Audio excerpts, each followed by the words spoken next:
4 minutes remaining.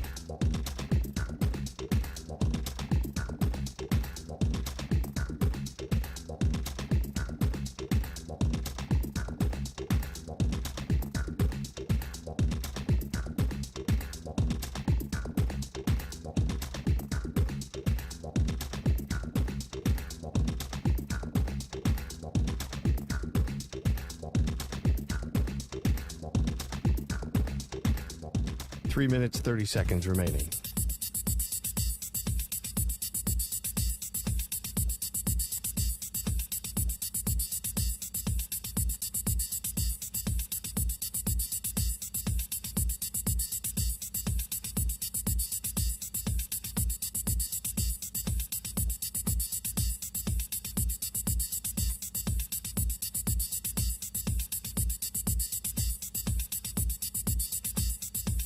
Three minutes remaining.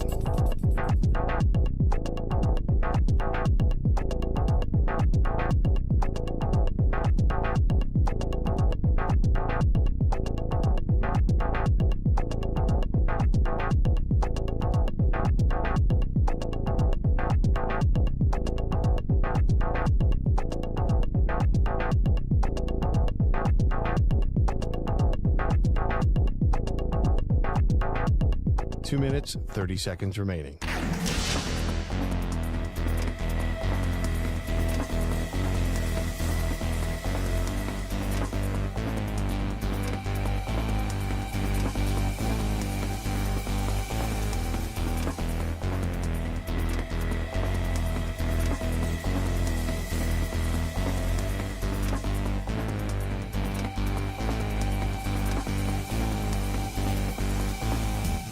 Two minutes remaining.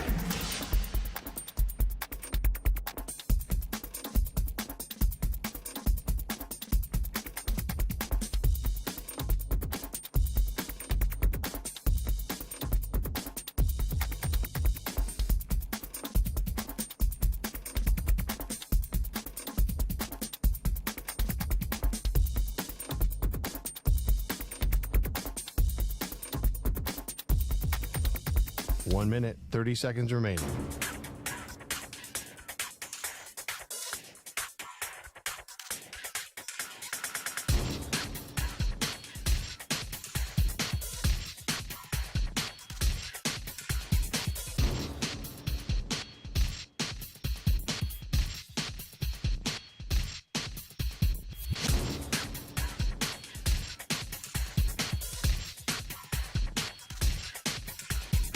One minute remaining.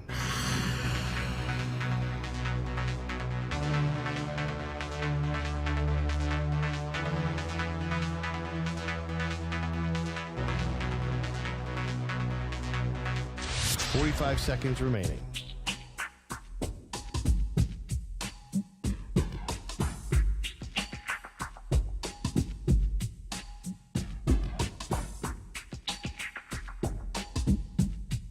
Thirty seconds remaining.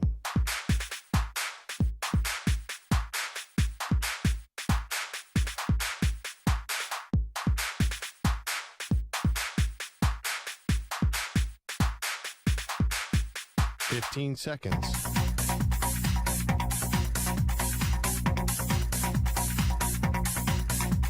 Break ends in 5 seconds.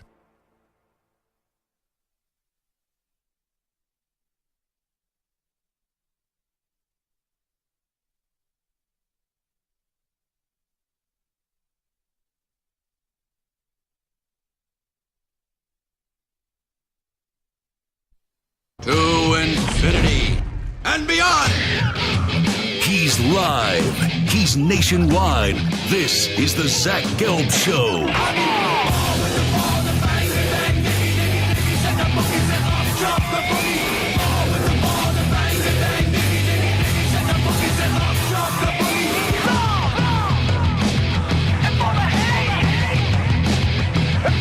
Here's your host, Zach Gelb. From the palatial yet not overly ostentatious studios of the Infinity Sports Network here in beautiful New York City, sitting on top of the 10th floor of 345 Hudson Street, Welcome on in to what is a interesting Tuesday edition of the Zach Gelb Show across all the great local Infinity Sports Network affiliates, Sirius XM, Channel 158, the free Odyssey app, and of course always streaming live on YouTube. Coming up in an hour from now, Matt Leinart's going to join us. Very excited to talk to the 2004 Heisman Trophy winning quarterback. But we first got to start with the biggest joke in the NFL right now. And no, it's not the Dallas Cowboys. If you tuned in today thinking that Zach was going to eviscerate and shred the Dallas Cowboys, I will have a take on the Dallas Cowboys, but that will come 20 minutes from now. As the Cowboys, I'm not a fan of them, so it's weird to say that I'm defeated by the Cowboys. I'm just bored with the Cowboys. That game last night, I was so happy. You know, this is starting to turn into a trend. Well, sleepy Zach Gelb I'm turning into. The Tyson fight up against Jake Paul, I fell asleep. That was at least late, though. For some reason, I got home yesterday. I was wiped. Absolutely wiped. And I turned on the first quarter. And then some point in the second quarter, I fell asleep. And I woke up right as the Dallas Cowboys game was ending up against the Houston Texans. So I will get to the Cowboys in just a bit. But I don't think it is going to be as fiery and explosive as you think usually a Cowboy hater and Zach Gelb would be after another Cowboys loss. But we got to start with the Jets because this is something that will just never get old. So let me just tell you about the Jet fan headed into this season, because I know I'm going to put the Jet fan into a corner and paint the Jet fan as a stupid fan. That would be disingenuous, right? I live in New York. I'm from New York. I know I'm not a Jet fan. There are some really knowledgeable and really good, passionate Jets fans. But then there are some Jets fans, with regardless about how many times this team has let them down in their life, they are the antithesis of Joe Beningo. Like Joe Beningo is always waiting for the other shoe to fall and waiting for this team to mess it up because that's what they've done in the entirety of his life. But there has been a cocky, arrogant, and insufferable Jet fan, and I'm talking about that portion of the fan base. One of them happens to be my best friend, who was dangerously confident heading into this season with the New York Jets, going out of their way to say 11, 12 wins, Kansas City, move over, Buffalo, the division is ours, forget about the Texans, the Ravens, please nothing, the Steelers, please nothing. The Jets have the best roster in the NFL, and the Jets are going to go to levels that they've never gone in these people's lifetime. Think about that. And all we have been fed for the last 2 to 3 years with the Jets ended up being a bunch of malarkey, a bunch of nonsense, a bunch of hogwash, a bunch of bull crap. Because no one overrates their team, and no one overrates this Jets squad more than the Jets fans. Sauce Gardner, overrated. This Jets defense, a few years ago, they were saying, oh, we're the 85 Bears. Please. Your defense constantly lets down this team spot after spot, week after week. And all I was told from the Jet fan, which was a fair take, this past offseason, was we just need Aaron Rodgers, right? A few years ago, we just need a competent quarterback play. Look how great this defense is. Look how much talent this team has. This team is unbelievable with this young core, this young nucleus. And I'm not saying there aren't some good young players on the Jets. Garrett Wilson's stud. Breece Hall is good. Let's slow down saying he's like Walter Payton, as some Jets fans were saying, headed into the season. He's a solid player, though. And on the defensive side of the ball, you got some pieces, but you don't have as many great pieces as you thought. And I'm not going to sugarcoat this. Aaron Rodgers, I don't care what the stats say, he has not been good in New York. Obvious fact. It's not an opinion, it's a fact. So you look at this Jets team, and the Jet fan thought they were going to be all the way up here. And we're not even at Thanksgiving, and it's been obvious for weeks that the Jets are all the way down here.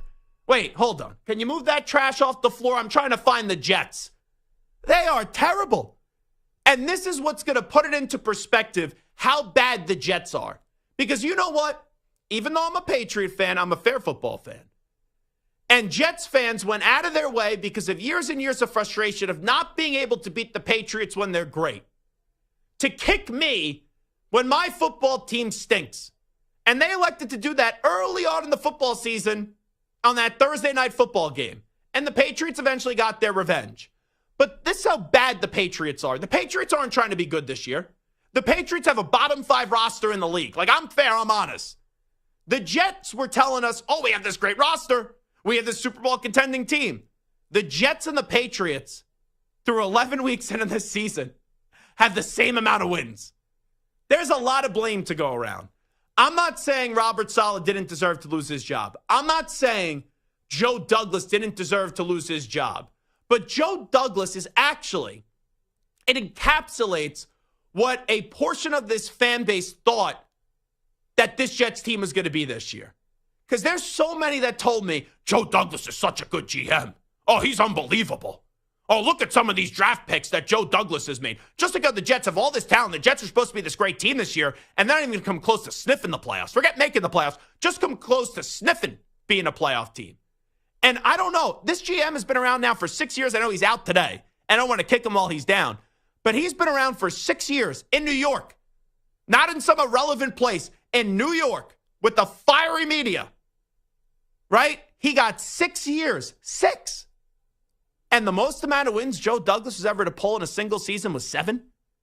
And this guy was one of the great NFL general managers that Jets fans were trying to tell me about. Like, come on. What are we doing? This Jets team, overrated. And now, here's what really annoys me.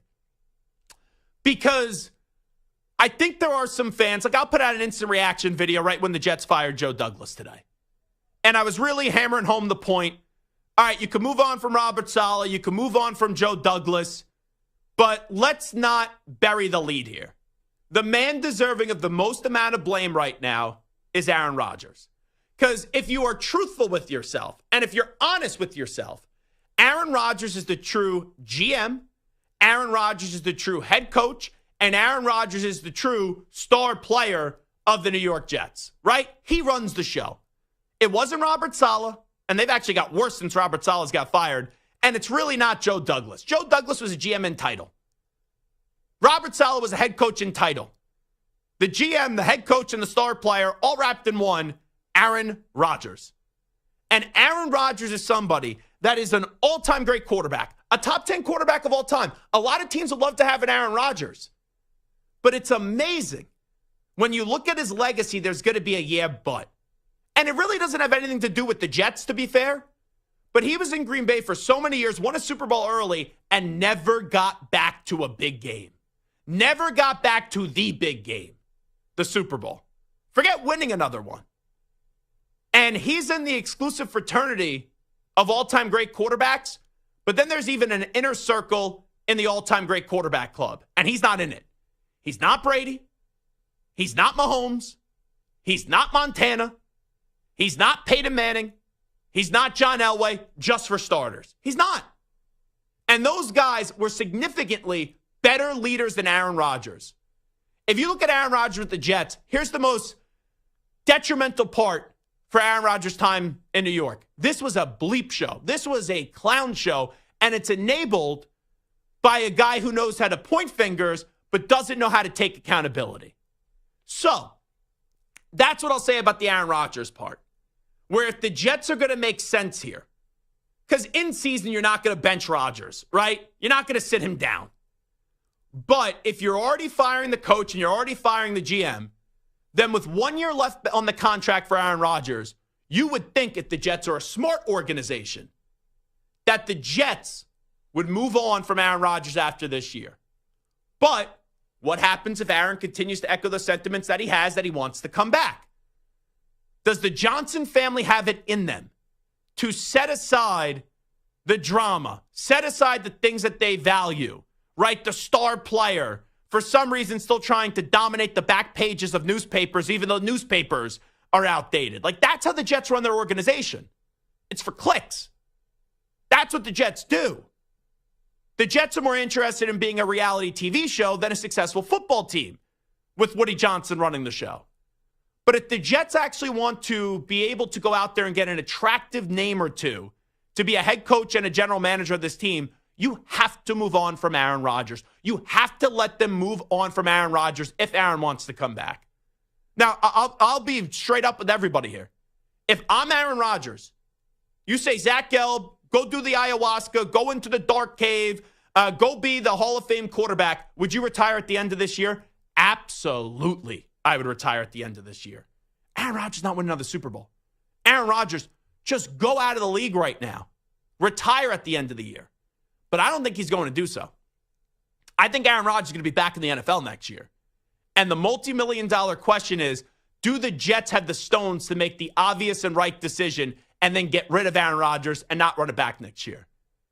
And when I talk about things like what makes sense, what should the Jets do, what's the obvious thing, and that's moving on, it even empowers me in believing even more that the Jets are going to do the opposite. Because the Jets, like, you could tell the Jets, hey, 2 + 2 = 4. And Woody Johnson will be sitting there, whether he's in England or the U.S., I don't know. And he'll be like, no. 2 + 2 doesn't equal 4. 2 + 2 = 7. That's what it equals. Whenever there's something obvious that smacks you right in the face, Woody Johnson does the obvious, does the different thing. He does the antithesis. As I just smacked myself in the face, and I think that did rattle me if you're watching on YouTube. It was a little light slap.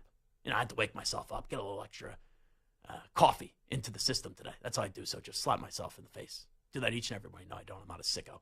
But, like, all kidding aside, I do think Woody Johnson or Christopher Johnson, they're going to bring back Aaron Rodgers. And if that's the case, you're not going to get a marquee name to go be the GM or the coach of this team because it's not an attractive job. The Johnsons are terrible owners.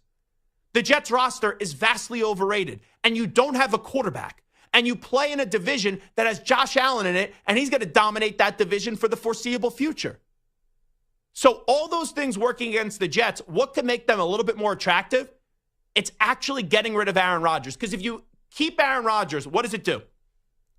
Keeping Aaron Rodgers emasculates the new head coach and general manager because Aaron Rodgers, if he's there, just his presence, he's really the guy calling the shots. He's really the guy running the show. And if you turn on him and don't do everything that he wants, he will go on McAfee. He will light up the new GM. He will light up the new coach. He'll speak to the media anonymously. That's what Aaron Rodgers does because he's the point the finger guy. He's not a, hey, this is on me. Look at Green Bay. How many times do we hear about the defense? How many times do we hear about them not getting him a number 2 wide receiver? How many times do we hear about the special teams? And then the games where the offense would be the reason that they lost, no one would ever say, oh, it's Aaron. And Aaron wouldn't say, oh, hey, that's my fault. I got to be better. No, that wasn't the case. So if the Jets are smart, which we know they're not, the Jets need to move on from Aaron Rodgers because it doesn't make sense to move on from the coach, move on from the GM, and at the end of the year, not move on from the quarterback. And now let me address some Jets fans that are really stupid. If you are a Jet fan right now that sees my messages on social media, or you hear me on the radio right now, and you go, what is this blowhard talking about? The Jets are attractive. The Jets have this great young core. The Jets are a job that I would want to be the head coach or GM for. What did you tell me before this season? You told me before this season how great this roster was, how great this defense was, how great this team was. And where are you at right now? You're a 3-win football team. You have the same record as a team with the bottom 5 roster in the Patriots. So if you're trying to still puff up this team as if they're going to be great and this is some attractive job with Woody Johnson owning the team, you're just delusional. You like to get tortured. You like pain.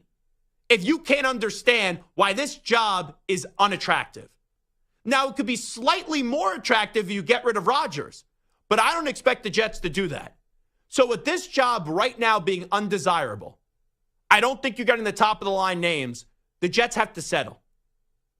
And I will throw out 2 names out there that some Jets fans have already dismissed. Some of it have appreciated and said, considering the circumstance, I'm a realistic Jet fan. Those are not 2 bad names. GM, Louis Riddick. Head coach, Brian Flores. Louis Riddick hasn't been hired yet to be a general manager. So the better jobs that are out there, I can't anticipate he's going to get that. Brian Flores currently has a legal situation with the league. He's a heck of a defensive coordinator. And he was a good head coach in Miami. Unfortunately, at the end, and it was his fault. It was his biggest flaw. He didn't have a good relationship with the quarterback in Tua Tagovailoa. But Brian Flores did overachieve at times with what the expectations were expected with the Miami Dolphins. The Jets need no-nonsense guys because the Jets are all, right now, a giant walking clown show. It's like step right up, here comes the car, 75 clowns come out of it, and they're all in green and white. You need someone to clean up this circus. You need someone to clean up this bleep show. And you're not going to get the best names. You're not going to get the best candidates. But if you could walk away with Louis Riddick as the GM and Brian Flores as the head coach, at least I know there won't be any nonsense. At least I think those two guys could walk in and say, hey, it makes sense to move on from Aaron Rodgers. I don't know if Woody Johnson, Christopher Johnson will still do it. But those are two guys that are smart football guys. And I think that's the best. Like a name on those caliber, head coach and GM is pretty much the best the Jets could do. So that would be my advice. Take it from me. This is going to sound like a really arrogant thing I'm about to say. Take it from a 6-time Super Bowl champion, right? Take it from someone that's seen his team win 6 Super Bowls. I know what it's like to win. I know what it's like to identify good coaches and good general managers. How many times we have a no-name college coach on, and then they go on to become this big deal. Now, the Jets should hire me to lead their search committee. Whatever search committee you're going to hire, you're going to waste a bunch of money. Hire Zach Gelb. And Zach Gelb will deliver Louis Riddick as the general manager and Brian Flores as the head coach. And then I will want nothing to ever do with the Jets organization ever again. Okay, if I'm just being honest. So, do you think the Jets are an attractive job? Should Aaron Rodgers be back next season? And give me a name or two that you think would be realistic for the Jets when it comes to their GM and head coach. And some people said, oh, what about Mike Vrabel? Mike Vrabel's too good for the Jets, Jets. So if you think you get a Mike Vrabel, please, you actually probably thought that the Jets were going to be like this 13-14 win team this year, which they may have 13-14 losses. They're not going to have 13-14 wins. That is clear. Who's going to be coaching the Cowboys next season? One of these 4 names have to be coaching the disastrous drama Dallas choking Cowboys next year. I'll tell you those 4 names next and how many of those names are realistic. We'll get to that on the other side. It is the Zach Gelb Show. Football season is in full swing. Take full advantage by winning some cash with Sleeper Picks. Sleeper Picks is a fantasy game, but you could win real money. Just pick more or less than at least 2 of your favorite player stats. If you're right, you could win. You could pick up to 8 players to win up to 100 times your money. Right now, Sleeper has a special offer. New users will have their first deposit match up to $1,500. So if you deposit $1,500, they'll give you an extra $1,500 in credit. If you've already played, Sleeper's got discounted player projections every week of the season. Check in and see what they have this week. Download the Sleeper app now and use promo code SCORE, and your first deposit will be matched 100% up to $1,500 in credit. What are you waiting for? Download Sleeper today and unlock one of the fastest-growing fantasy sports apps in the world. Use code SCORE for up to $1,500 credit match in your first deposit. That's code SCORE. Must be at least 18 years old in most states and a state where it's legal. Promo code, location, and other restrictions apply. See terms of use for details at Sleeper.com. Please play responsibly. Call 1-800-426-2537 for help. Sponsored by Sleeper, a Blitz product.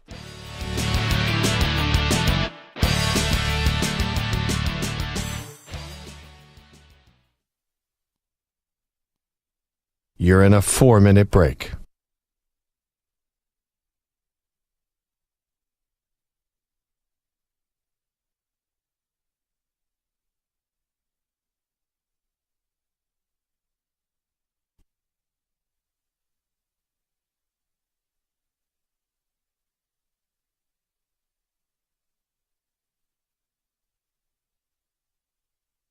Three minutes, 30 seconds remaining.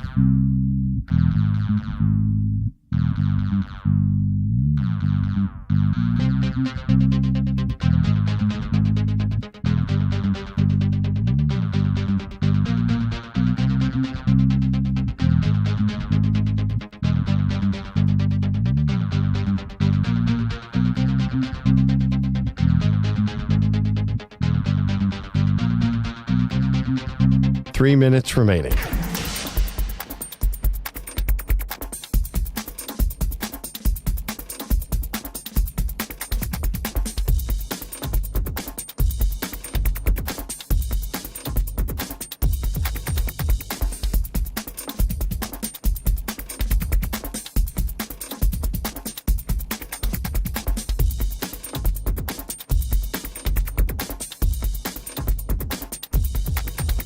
2 minutes, 30 seconds remaining.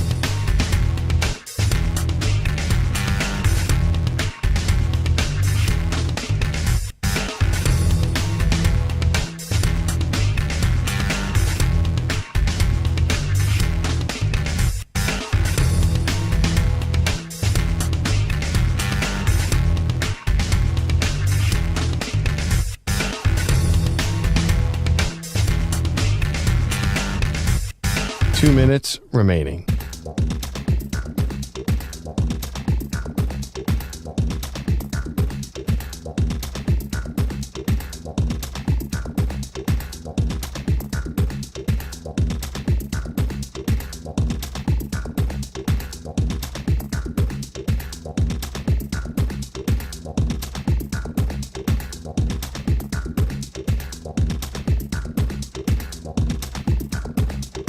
One minute, 30 seconds remaining.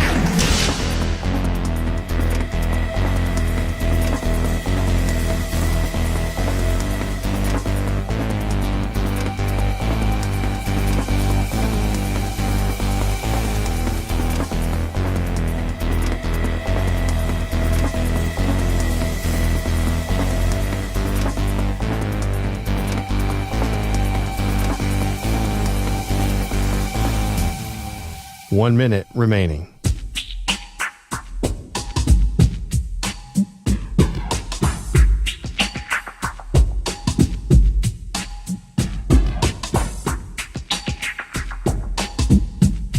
Forty-five seconds remaining.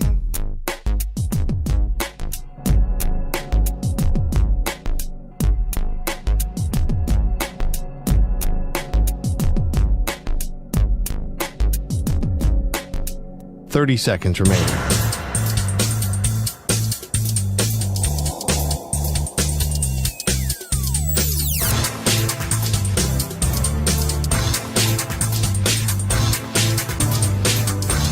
Fifteen seconds.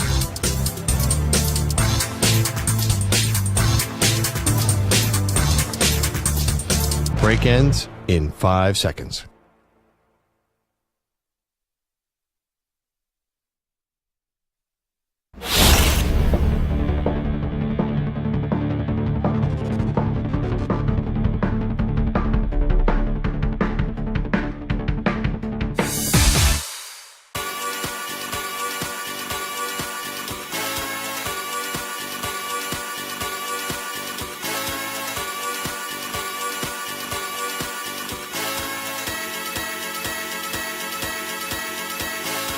You're listening to the Zach Gelb Show on the Infinity Sports Network. So, I had a lot of tweets when the Jets fired Joe Douglas today. A lot of them.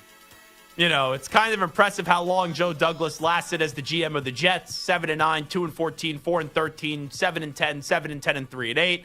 6 years and 0 playoff appearances.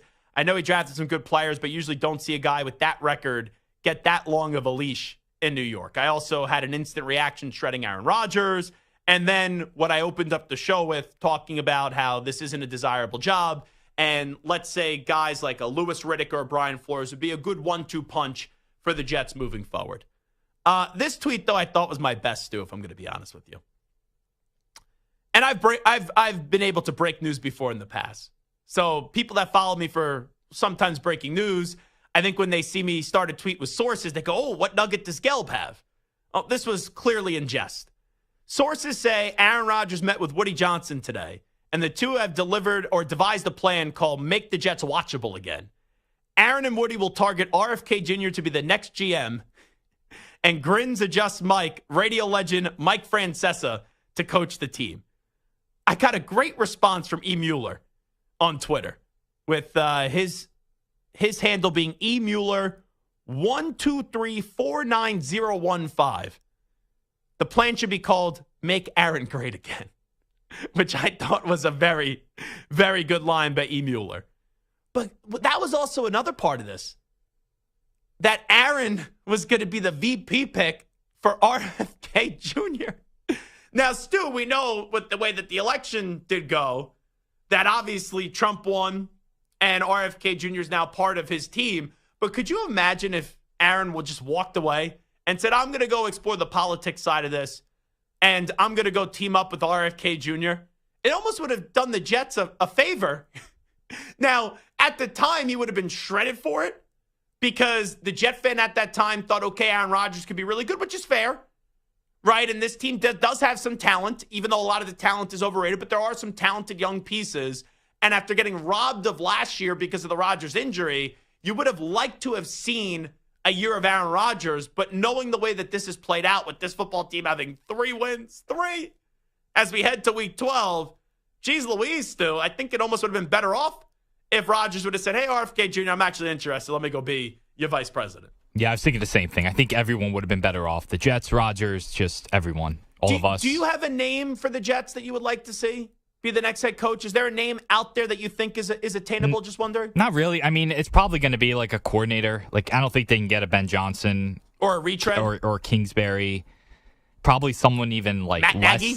Yeah, because someone less, because like you said in the open, like, it's not an attractive job. Like, they're not going to get they're not getting Belichick, they're not getting Vrabel, they're not getting Coach Prime. I don't think they're getting Ben Johnson. Like, I don't know. Ben Johnson wouldn't go to the Commanders, who Yeah. I know the Commanders have changed their image, and they didn't have Daniel Snyder as the owner. But if he thought the Commanders weren't a job that was desirable enough for him with the second overall pick in the draft, why would he then go to the Jets when you have to inherit this mess, assuming that, like, do you think Aaron Rodgers is going to be back? Because Jake Asman, you know, our buddy, our pal, he was going back and forth with me on social media today, and he goes, you know, Aaron's not going to be here. And I'm like, with all due respect, Jake. Like, I love Jake. Jake's a friend, and, you know, we'll go out for dinner from time to time in the city. Like, good dude. But I go, you were also the same person that told me the Jets were going to be this unbeatable team this year. You told me they were going to be unstoppable. You told me they were going on a deep playoff run this year. So, I just kind of feel as if the Jets, it makes no sense, but the Jets never do anything that makes sense. I think they're going to run it back with Aaron Rodgers. The best thing to happen to the Jets this offseason would be at the final game of the season or a few weeks afterwards, Aaron Rodgers puts out a social media post. Or maybe he takes a video from the cave when he's on some ayahuasca, and he just says, hey, I'm going to retire. I'm done. It's over. That's it. But if he wants to come back, which he said it, that he plans on coming back next year, I don't think the Jets are going to move on from him. They should, Stu, but I don't think they will. I agree they should, and I also agree that they won't and he won't. He'll be back next year. Who's the bigger bleep show right now? The Jets or the Cowboys? Hold on. Let me do this. Before you answer the question, let me ask it to you a different way. All right, welcome back in on the Infinity Sports Network, 855-212-4227. This is typical national radio, 855-212-4227. I want your huge opinions. Who's more of a disaster, the Cowboys or the Jets? Once again, the phone line, 855-212-4227. Stu? So I didn't think either team would make the playoffs, but I thought they would both be competitive. I guess the one I'm more shocked that the Cowboys are not competitive. Like, I could have seen the Jets just because of the age of the quarterback or an injury. Like, I could have seen like a 5-win team, but the Cowboys, I didn't think they were going to be good, but I didn't think they'd be dreadful. I will be fair. I thought the Jets would make the playoffs.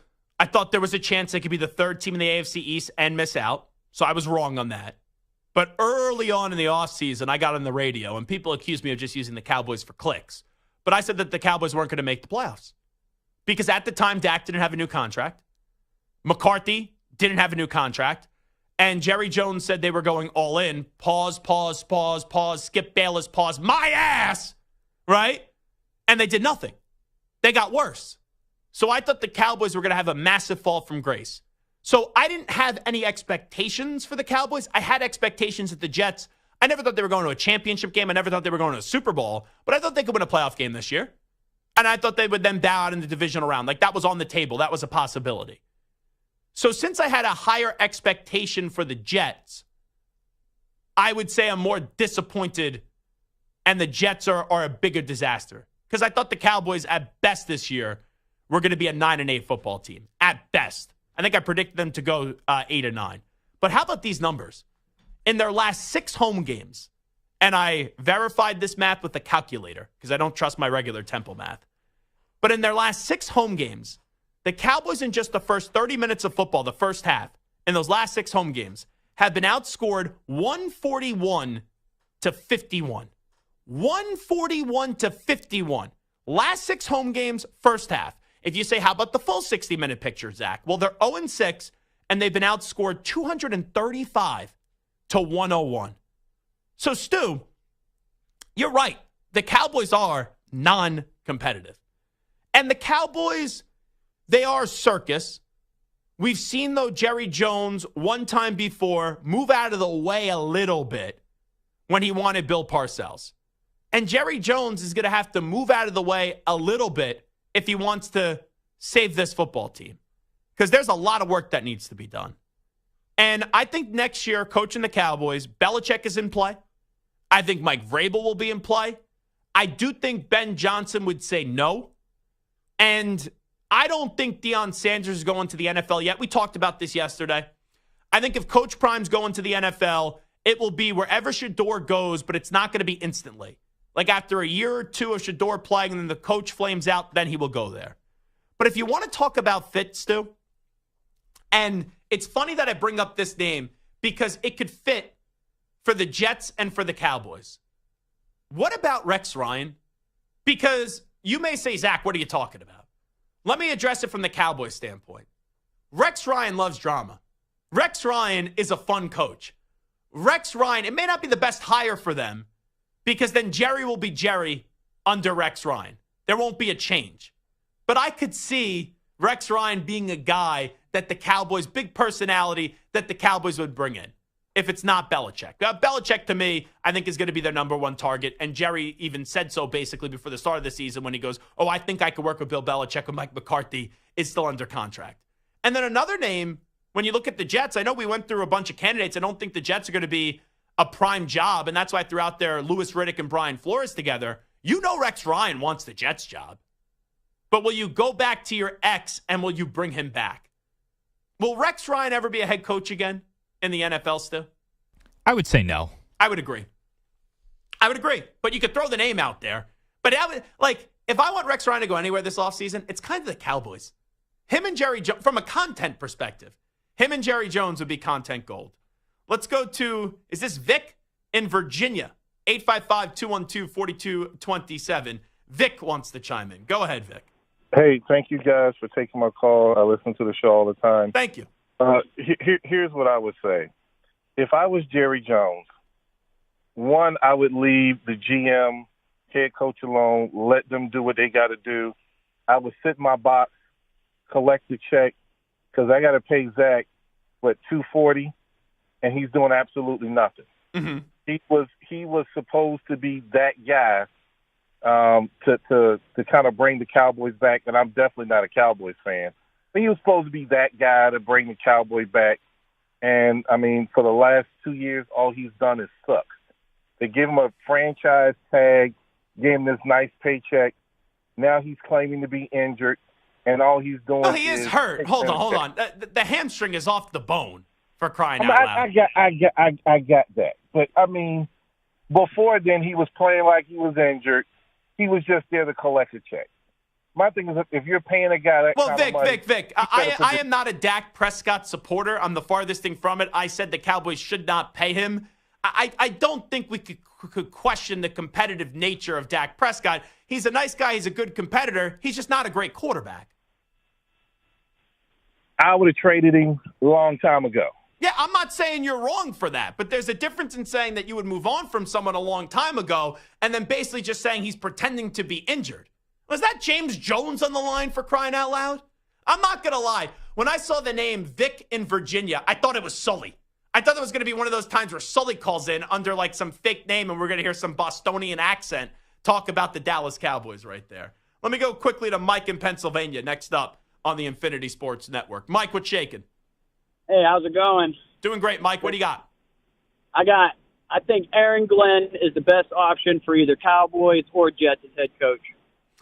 I think the Cowboys. He's played for both. Well, here's. I'll let you finish, but let me just real quickly say this. I think the Cowboys, even though I don't view them as attractive, I think they will have a bigger pool to select from.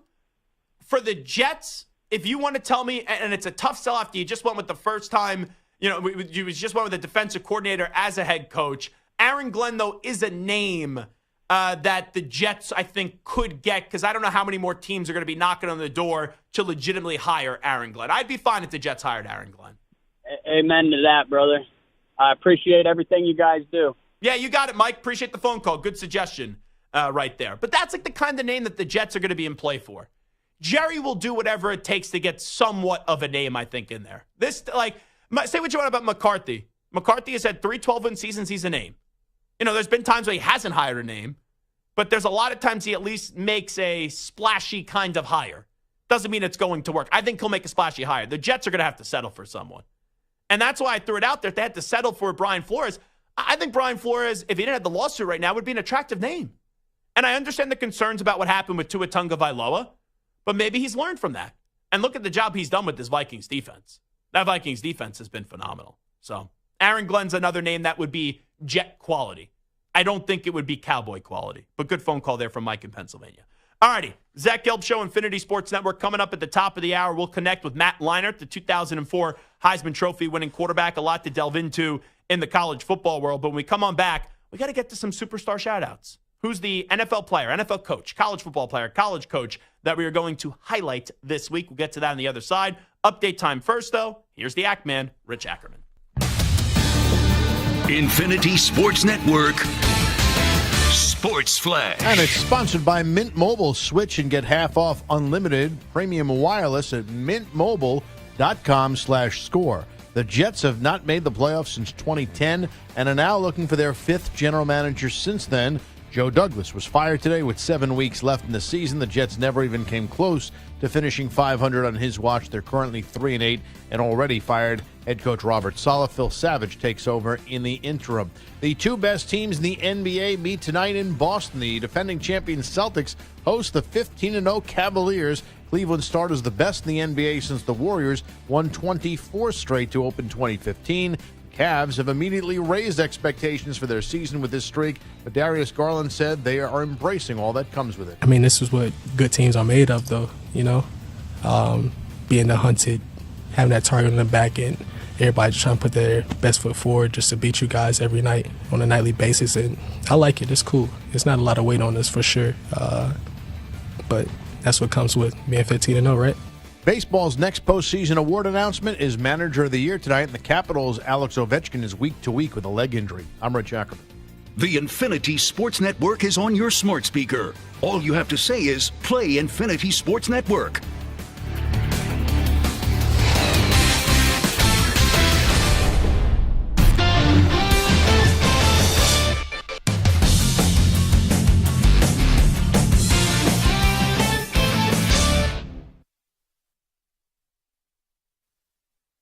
You're in a 5-minute break.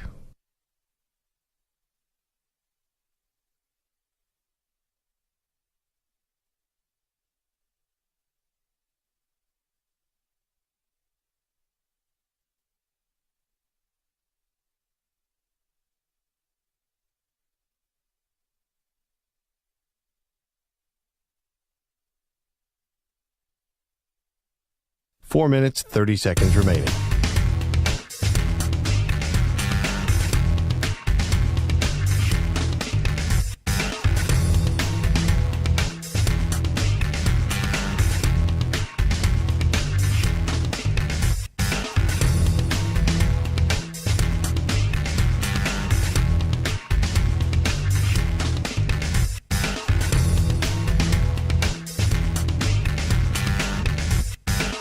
Four minutes remaining.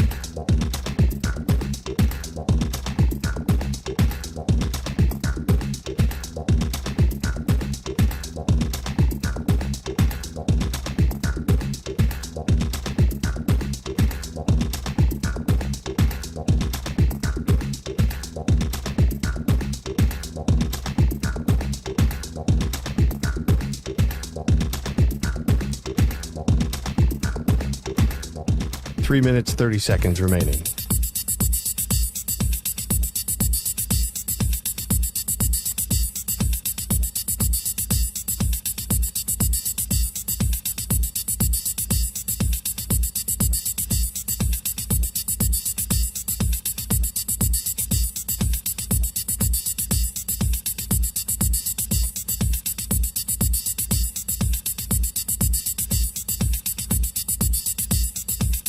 3 minutes remaining.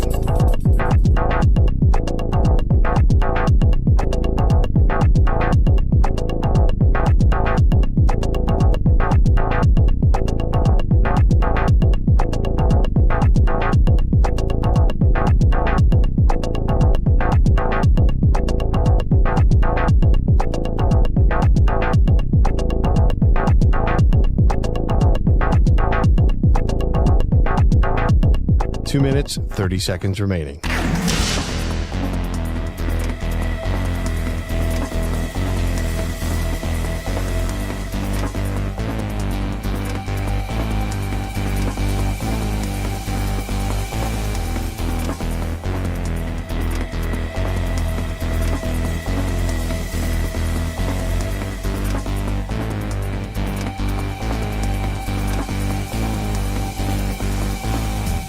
Two minutes remaining.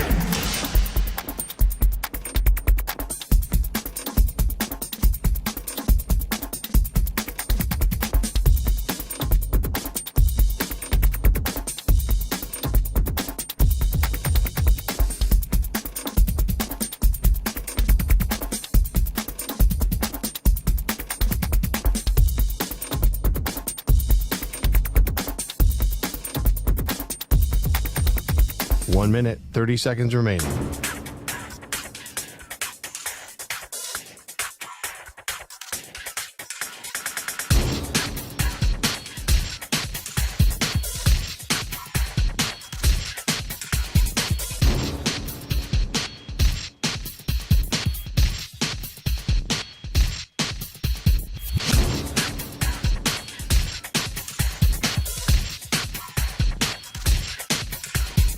One minute remaining.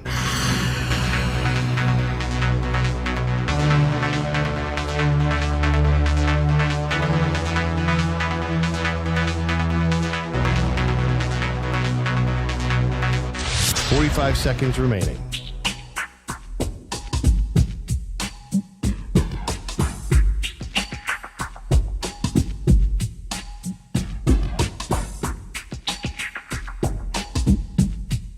Thirty seconds remaining.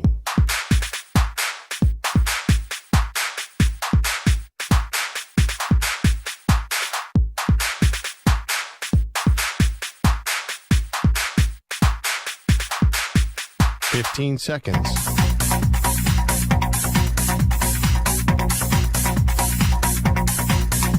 Break ends in 5 seconds.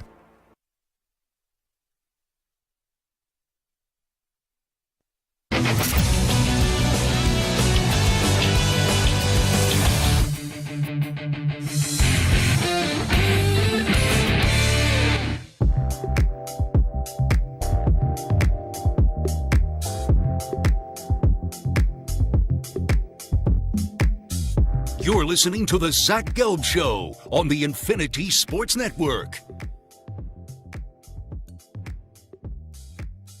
All right, it is the Zach Gelb Show on the Infinity Sports Network. The Defensive Player of the Week is sponsored by the Navy Federal Credit Union, who proudly serves the Armed Forces, DoD veterans, and their families. Their members are the mission. Learn more at NavyFederal.org. This week's player is SMU linebacker Kobe Wilson. In Saturday's 38-28 win over Boston College, Wilson had 16 tackles, 1 sack, and 1 pass defended. SMU is now 9-1 with games remaining against Virginia and Cal. Let's get to some Superstar Shoutouts. Another week in the books. Who stood out on the gridiron? We give you our Superstar Shoutouts right here on the Zach Gelb Show. All righty, let's start off in the NFL this week, Stu. And I will go down to New Orleans, where they are clogging toilets as we speak at a record-setting pace because of their new interim coach, Darren Rizzi, who is now 2-0. How about this emotional uptick that the Saints have had? So, big reason why they won that game up against the Brownies is not only because the Browns stink, but Taysom Hill, 138 rushing yards in the game, 3 rushing touchdowns, also had 8 receptions for 50 yards, and we'll forget about the interception that he threw, but he did complete a pass as well for 18 yards. So Taysom Hill is my Superstar Shoutout of the week. All right. For mine, I will go with Lions quarterback Jared Goff. He had that kind of disastrous 5-interception game against the Texans the week before. Which they still won, by the way. Which they still won, but he rebounded nicely against the Jags. 24 of 29, 412 yards, 4 touchdowns, no picks. Now has 20 passing touchdowns, which ranks 4th in the NFL. Now, if we would have said like 3-4 years ago, as we get to my superstar coaching shout out of the week, that Sean Payton and Taysom Hill would be my coach and my player, I'd be like, oh, maybe Brady Papinga was right when he came on this network and said that Taysom Hill was going to be a top 5 quarterback in the league. Or Mike Westhoff, who said that Taysom Hill is basically Lamar Jackson except the better arm. Both things that have been uttered on this show, not by me, but by guests that we love and sometimes respect. You know, all kidding aside. But how about what Sean Payton has done with the Broncos? I'll be honest, I wasn't a believer. I wasn't. But when he has the way that Bo Nix is playing, 28 of 33 for 4 touchdowns, 307 yards, and you had a solid Falcons team. Like, no one looks at the Falcons and they go, oh, they're great, oh, they're spectacular. But that's a good football team. They're going to win their division. They're going to have 10 wins probably. And that game wasn't even close. That game it was 38-6. It was absolutely embarrassing. So I'm giving a big shout out this week to Sean Payton. Stu, who's your coach? All right, I will go with another AFC West head coach, and that is, of course, Jim Harbaugh. I know who's got it better than us? Nobody. 7-3 now. The Chargers, I never would have thought they'd be this good. And Justin Herbert hasn't even been incredible. It's really just been a whole team effort, and you're really just seeing that Jim Harbaugh year one effect like he had at Michigan, like he had with the 49ers. Just 7-3, and it looks like they're going to be in the playoffs. But you know what it is? It's Michigan football. Michigan men football. Big offensive linemen. Toughness. Good defense. Pound the rock. And put the quarterback in a position to succeed. That's a Michigan man. Michigan, Michigan, Michigan. What's that screamo? Is that Ryan Day? Oh, no. Don't worry, Ryan. Jim Harbaugh's not coming back to college. He's in the NFL. He's got that dopey show clause. All righty, let's get to the college world. By the way, before we get to the college world, Stu, do you feel better about your football fandom these days? With how much we're shredding the Cowboys, how much we're shredding the Jets? Usually this time of the year is reserved for shredding the Raiders. The Raiders are just so bad that, it's like beating up someone that has just been beaten down so many times in their life. It's just not even fun anymore. So do you feel a little bit better about your team's future? Yeah, I feel fine. Just keep losing. That's all I say. If they win some of these games, that's when I'm going to be kind of annoyed. Did you see that video of Mark Davis from the luxury box this past weekend? He didn't look too happy. He didn't, but I mean, I don't know what to make of the video. Is Antonio Pierce coming on back? I don't know. I don't think there's a guarantee he's going to come back. I still think he does come back, but if you told me they fire him, I wouldn't be totally stunned either. That's the most week-to-week I am with all the coaches that could potentially get fired. One week I'm adamant he's come back. The next week I'm adamant that he's going to get fired. I don't have a damn clue if I'm being honest. All right, let's get to college superstar shoutouts, then we'll get back to the phones. 855-212-4227. Carson Beck. I've been very critical of this man, and deservedly so. But he could still walk away from this season with a very positive season if you just keep on taking care of business. He up against a very good Tennessee defense. He did that 25 of 40, 2 passing touchdowns, 347 passing yards. And by the way, had a big rushing touchdown. Georgia, they're back. They're back. They're going to be in the college football playoff tonight in the bracket. When that rankings come out, I have my 12 teams that I think will get in and how they'll be seeded. I've been pretty damn good. Spot on week 1, and then week 2, I just had 1 or 2 teams I just had to flop. I think it was 9th and 10th team or something like that. I just had to flop it. Outside of that, we've been nearly perfect. I think this week's going to be tougher, but we'll see if we can get to that. But Carson Beck, long answer short. Well, really long answer being long, and you know what I mean. Carson Beck's going to get a superstar shout out. Just, whatever I'm saying. Makes sense, right? I'm the host of this show. I am the captain now. Stu, what do we got? I'm going to go with Lenore Sellers, the South Carolina quarterback. They beat Missouri 34-30 on Saturday, and he accounted for all 5 touchdowns. He had 5 passing touchdowns, 353 passing yards. He hadn't had more than 2 passing touchdowns in a single game this season, so it was really a breakout game for him, and they're up to 19th in both the coaches and AP polls. And I love me some Shane Beamer. He's my coach of the week at South Carolina. How about those Cocks right now? The South Carolina Gamecocks. They've won 4 in a row. And outside of the Ole Miss game this year where they got blown out 27-3, they lost to LSU a game they should have won by 3. They lost to them. You had that great second half up against A&M where you win. You only lose to Alabama by 2. This team has 3 losses, and only one time you're like, they didn't play well. And that was up against Ole Miss. That's a very good football team at 7-3. And I love what they're doing. You just wish they had 1 fewer loss so they could be in the actual mix to go make the college football playoffs. But I love what Shane Beamer's doing, so he's my coaching shout-out of the week. Stu, send this home. All right, my college head coach is John Summerall, the head coach of Tulane. He has the Green Wave up to 9-2. How do you say that? John Summerall? No. Green Wave, Tulane? Tulane. Right? Tulane. I don't know. You had like a little southern twang. Tulane. 9-2. They're up to 20th. They're in the AAC championship game, and in 2 years, he's 23-4. So he's done a really good job there. Yeah, no, that's a good one. That's an out-of-the-box good one there, Stu. I like that at Tulane or Tulane. I don't know who's right now anymore.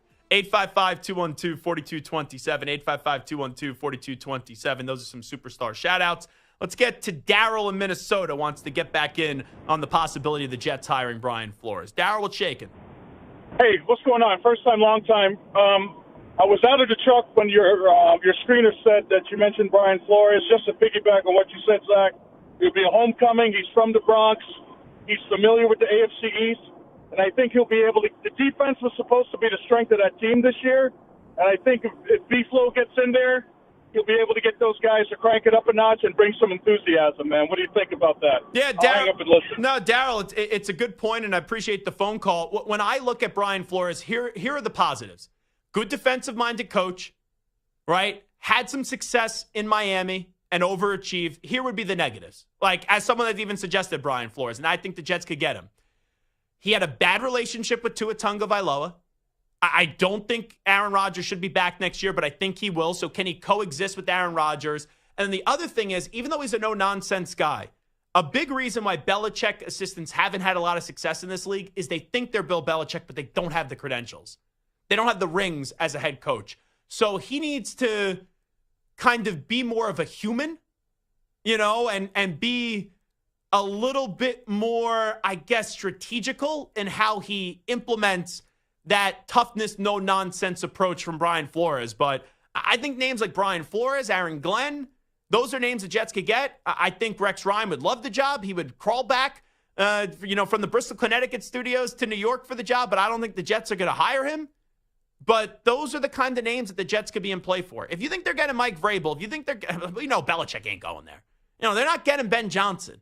Those marquee names they're not getting, so you're going to have to settle. And I would take a risk on Flores. Would the league allow him to get hired with the lawsuit? I think they would. I really do, because then it kind of negates any points in his actual lawsuit. So I think that would be a savvy move by the Jets. But the bigger thing here is Rodgers going to be back? Because if Rodgers is there, you can't build anything in the first year, because your head coach and your GM are just going to be emasculated, because this is still Aaron Rodgers' team and this is still Aaron Rodgers' show, whether that's right or wrong. So the Jets need to move on from Aaron Rodgers this year. I just don't think they will. All righty, we are approaching the top of the hour. Let's take a break. It is the Zach Gelb Show on the Infinity Sports Network. You can always get me on social media at Zach Gelb, ZACHGELB, on Twitter and Instagram. When we come on back, Matt Leinart is going to join us. The former Heisman Trophy winning quarterback at USC back in 2004. Now does a great job with Big Noon Kickoff. And he has a podcast, actually, with Jerry Ferrara. Turtle from Entourage. And that, podcast is booming. If Big Justice and AJ were here, they'd give that 2 booms. Boom! Boom! Matt Leinart coming up next. I'm a clown today. It is the Zach Gelb Show.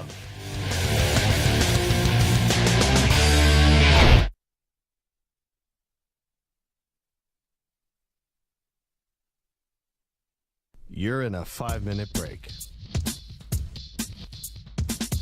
All right.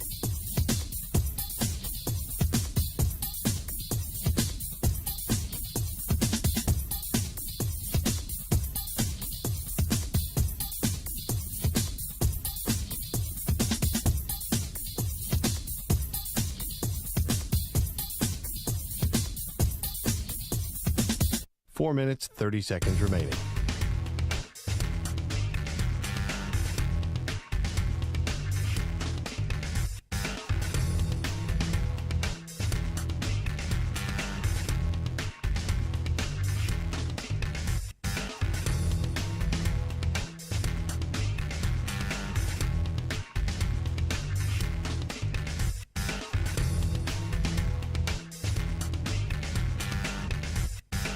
Four minutes remaining.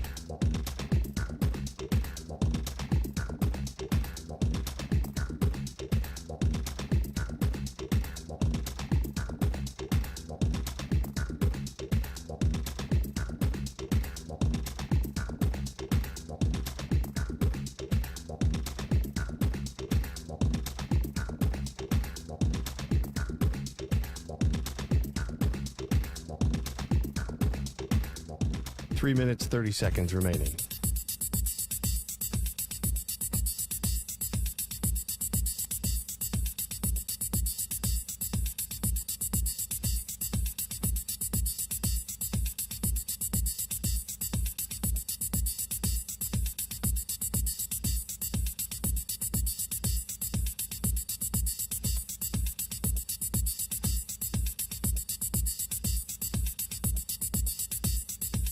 Three minutes remaining.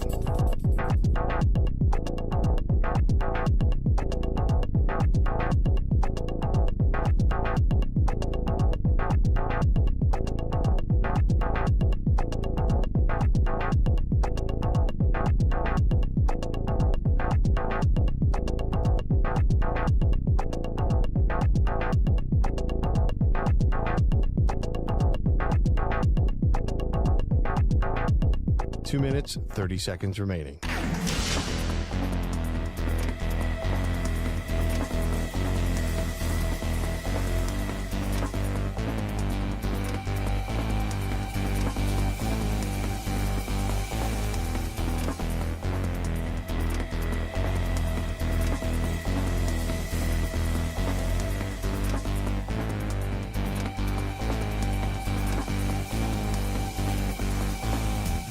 Two minutes remaining.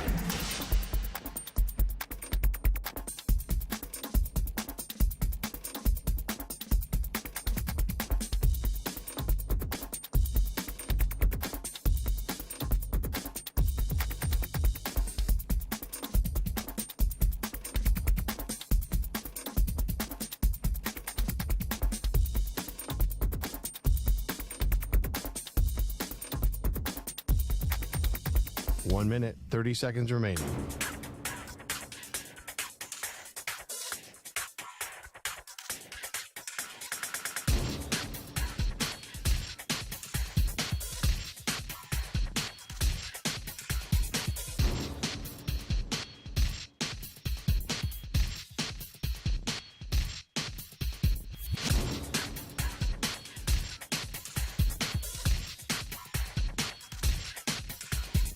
One minute remaining.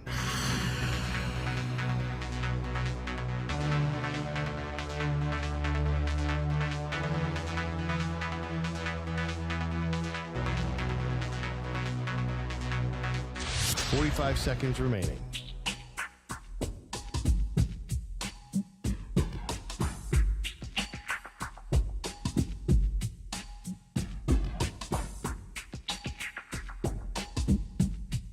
Thirty seconds remaining.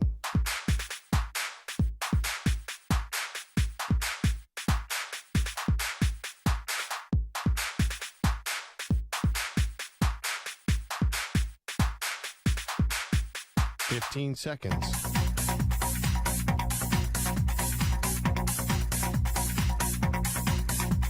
Break ends in 5 seconds.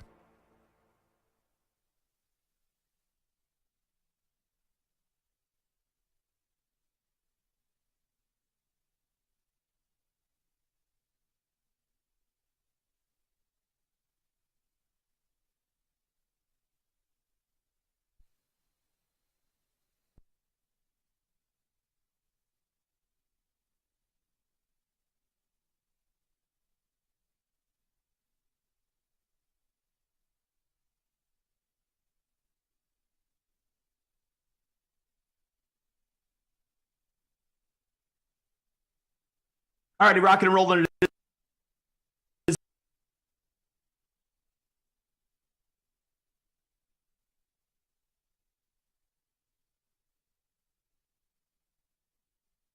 All righty, rocking and rolling. It is the Zach Gelb Show. Abbott and the Big Ten are hosting the We Give Blood Drive between all 18 Big Ten schools in the largest blood donation competition of our lifetime to fight the largest blood shortage in a generation. Matt Leinart is, of course, partnering with Abbott and calling on all Big Ten fans, students, and alumni, particularly his fellow USC Trojans, to give blood to combat this generational blood shortage. And now joining us is the 2004 Heisman Trophy winner in Matt Leinart. Matt, always great to have you on. How you been? I'm good, buddy. Thank you. Thanks for having me, and thanks for shouting out Abbott. Obviously, they're doing a great thing, and I'm happy to be a part of that. Yeah, we'll talk more about them in a bit. I was jealous. I know you were at Colorado last week for Big Noon. Last year, they were a team of individuals, I thought. And early on this season, I thought that was the case. But now they're playing complementary three-phase football, and it's really cool to see. And I think they're going to make the playoff. I mean, right? Isn't it crazy? They control their own destiny to make a playoff in year 2 with Prime. And I think to your point, like we saw them, and last year they showed the flashes, and we knew Shador and Travis Hunter and the offense could be great. The defense struggled a year ago. It's just been a complete turnaround. Like the defense is much improved. They have playmakers on that side of the ball outside of Travis Hunter, and their defense has kept them in games, right? Which wasn't the case a year ago. Shador is elite. I think Shador is just an elite quarterback, which always helps. But then you have a bunch of receivers and guys that have stepped up, and the offensive line still is a work in progress, but a lot better than they've been. So, yeah, I mean, look, year 2, and it's been really remarkable to watch them. I mean, they have a path to get to a playoff, which is crazy. But it's a really good football team. Like this isn't like smoke and mirrors and they're getting lucky. Like they just put up almost 50 on Utah last week. And I know Utah is down this year, but that's still like a big time respectable program in what Kyle Whittingham has done. And they dominated them. And I thought that was really impressive. I love college football, even though I'm from New York. For some reason, college football doesn't really resonate here. But the Giants are going to have an early draft pick, and people go, oh, you're a national guy in New York. You know, who do you like to take if the Giants have the first overall pick and they need a quarterback? And I think the conversations between Cam Ward and Shador Sanders, to me, those are the 2 best guys that are eligible. Who do you think's the better one? Yeah, I mean, they're different. You know, I think Cam Ward is sensational. And I'm actually really interested to see kind of Cam Ward in this process with the draft process and the combine and all of that stuff, because he is really a unique talent. He can move, he can run. He's played a lot of football. He's older, so I think the game, you know, translating to the next level, I would give the edge to Shador. I think just his ability really to play from within the pocket, and then just the beating he's taken. Still, like his Superman trait, like, is his accuracy and his toughness. Like, he's tough as nails, right? He gets hits a lot, and he just keeps getting up.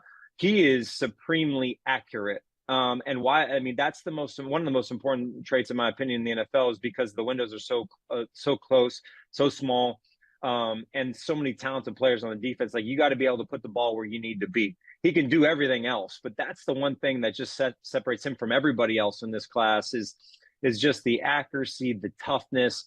He's a great athlete. He doesn't move like Cam Ward, but he moves well enough. So it'll be fun. It's always fun to see these quarterbacks go through the process and kind of see who ends up on top. Shador also, you know, with Deion being his dad, like he's got that blood in him. You know, he's got that type of dog and confidence in him that you need, that his dad obviously had and made him one of the best football players to ever live. Shador's got a lot of that quality in him as well. And he's been really impressive to watch over the last 2 years. I'm not saying Deion will never go to the NFL, but I fully believe he'll be back at Colorado next season. How about yourself? Yeah, I mean, look, I think I do too. I don't think he'll go to the NFL. And again, I don't know. I mean, that's my guess. I just don't think he wants to. I think he really enjoys developing and coaching kind of this generation from 18 to 22, even though it's different now and these kids are making money and all that. You're still developing young men, right? And I think that's really important to him. And that's been a message that he's been very clear on, is just developing and motivating them to be great young men off the field, right? So I wouldn't, I mean, look, Colorado, he's going to probably get thrown a lot of money to go coach somewhere in the SEC or somewhere, depending on what jobs open up. But Colorado, I'm not sure if you've ever been there. I put this on Instagram. It's literally the most beautiful place. It's beautiful, backdrop. Yeah. It's beautiful, and you get 50,000. It's a great stadium. They have a lot of money there to like build. You're in the Big 12, so you have there's so many great positives about being there. He's clearly getting guys there. You know, obviously it'll be interesting to see if he does stay with both his kids leaving and Travis Hunter being gone, how that impacts recruiting, because those guys are a big part of the reason why people want to go play for Colorado, right? So, but yeah, my gut would say he stays. Again, I have no dog in the fight. I have no idea what he's going to do, but I think he's great for college football. I really do. He's so unique and he's so different, and it's working. Matt Leinart here with us on behalf of Abbott. We'll talk about them and the great work Matt's doing in just a second. I'm a Heisman Trophy voter. I know you won a Heisman Trophy award back in 2004 and also get to vote. I think 5 guys will be finalists this year. I would think it will be Dylan Gabriel, Shedeur Sanders will get invites to New York City. And when I look at who could potentially win it, I do think it's really between Ashton Jeanty and also Travis Hunter. To me, and obviously Cam Ward's going to get an invite too, but to me, those are the 2 guys who could win it. Who do you think is going to win the Heisman this year right now? It's awesome when you put it that way and you look at a running back who I don't know the last running back to win it, but you get one occasionally, and then Devontae Derrick Henry, I think. So Derrick Henry, but Travis Hunter is. Well, first of all, with Ashton Jeanty, I love him, man. This dude is a beast. I don't care what team, what conference he plays on. Like, most of his stuff comes after getting hit anyway. Like, he just can't get tackled. Like, so this isn't like he's playing against cream puffs. Like, that dude is the real deal. I think in order for him to like really have a shot, like, you got to break Barry's record, and you just have to be, you got to go off here the final couple weeks of the season, which he probably will. So. Obviously keeping a close eye on that, and I love his game. I think he's a hell of a player. Travis Hunter is, I don't need to tell you this, but like, he's one of one. He's very rare.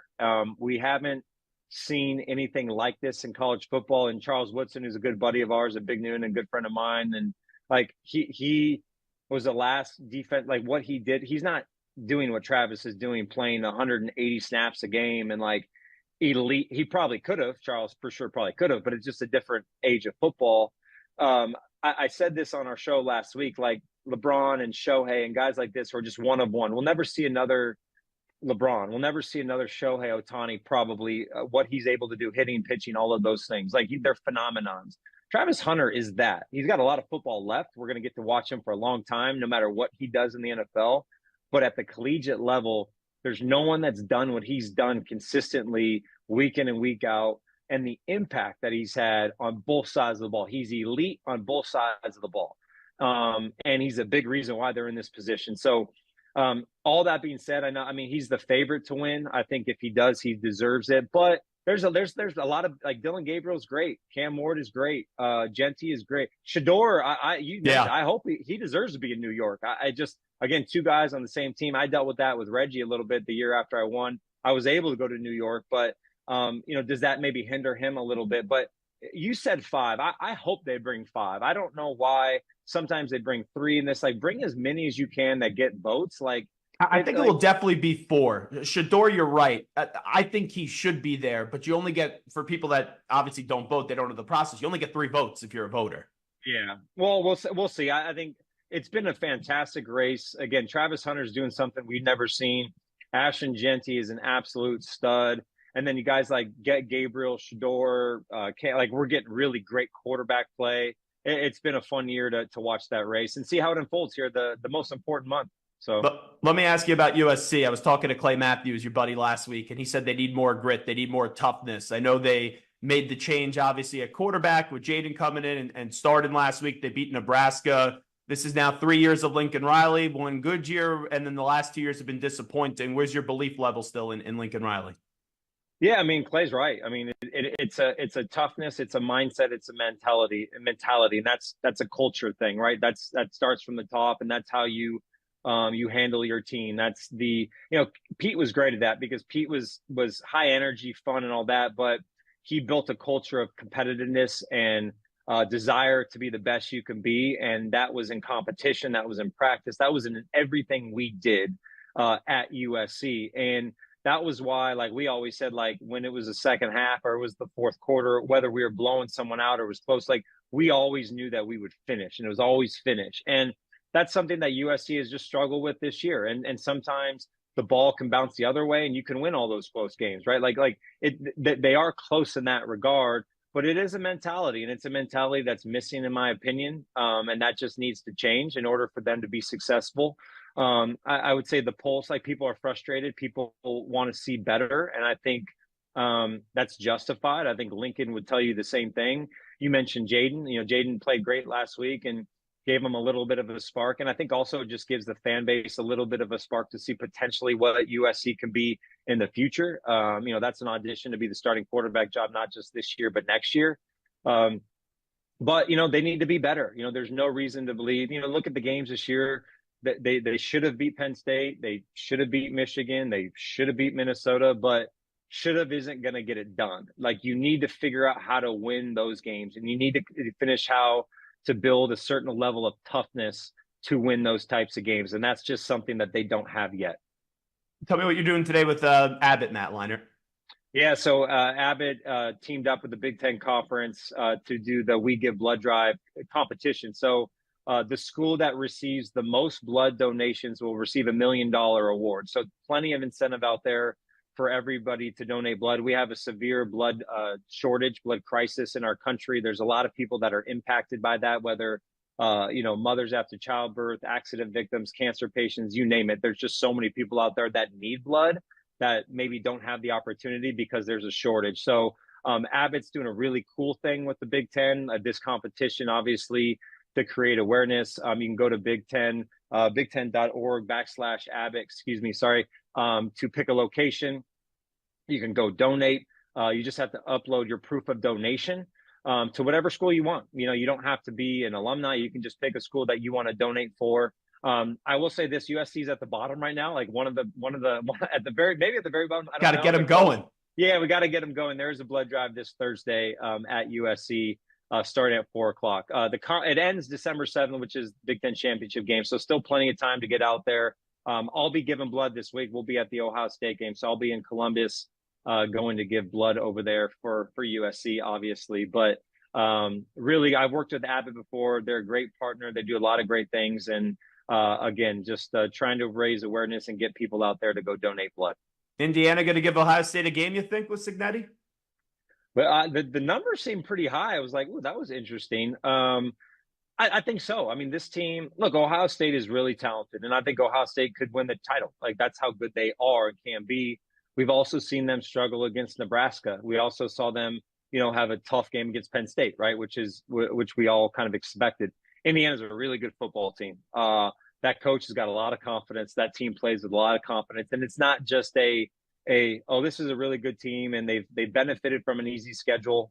You could argue that team will give Ohio State a hell of a fight. There's no doubt about that. That's a really, really good coach team with really good skills. They got a lot of talent, and they got a belief, man. So it's going to be fun. That's going to be a good game. Last thing I'll ask you, because I know you got to bounce. Carson Beck, it's been a disappointing season, but last week when he needed to, he was at his best, and he could save the whole narrative on him in the next few months, really, and go win another national championship. Just what are your thoughts on him? Way to answer, man. Like, that's what you got to do as a quarterback. It's not always going to be easy. I think I've been in that situation where you're on a team where there's so much expectation, right? There's so much just expectation. They've won championships, and going into this year, he's potentially the number one pick in the draft. There's just a lot that goes that. And I understand sometimes, I think when you watch the film, and I've watched a lot of film on him this year, you just press a little bit, right? You try too hard, and then it results in sometimes some of the negative plays. I will say this about Carson Beck. Like, their receiver, like they don't have the playmakers that he had a year ago. They're missing Bowers big time. They're missing guys. Their offensive line has been beaten up at times. Like, Georgia's still a great team talent. Kirby's a great coach. This is just a different team. Like, they just don't have what we're used to. Like, typically they've had great running game. Like, they haven't had that this year. So there's a lot of pieces around him that kind of fallen short, which in turn affects the quarterback position at times. That's just the way it works. So, but a lot of it also has been on him too. And I was happy to see him bounce back, because Tennessee's, that's an elite defense, and he tore them up, and he bounced back. And as a quarterback, you got to have a short memory, whether it's the next play or whether it's the next game. And he did that. So I was proud to see him bounce back. He's taken a lot of criticism. He seems pretty unflappable. Like, it doesn't really bother him. And that showed last week. He's Matt Leinart on behalf of Abbott. Matt, keep on kicking ass with the podcast and also Big Noon Kickoff. And it's amazing how someone who's a friend of Bron, and I'm not talking about LeBron James for people that are just listening, could be this well-spoken and this articulate on the air. It's crazy. Oh, shout out to Bron. Look at Bron getting a shout out on here. I love it. Now his head will be too big, you know? Thanks for having me, bud. I appreciate it, man. You're in a 5-minute break.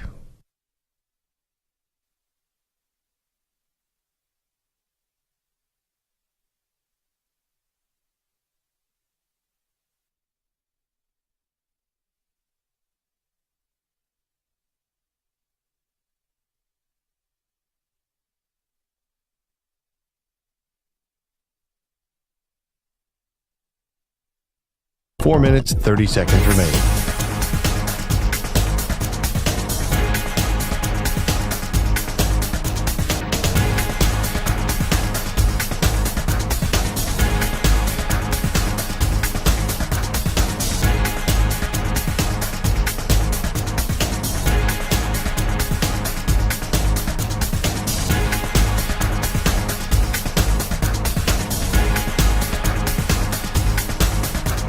Four minutes remaining.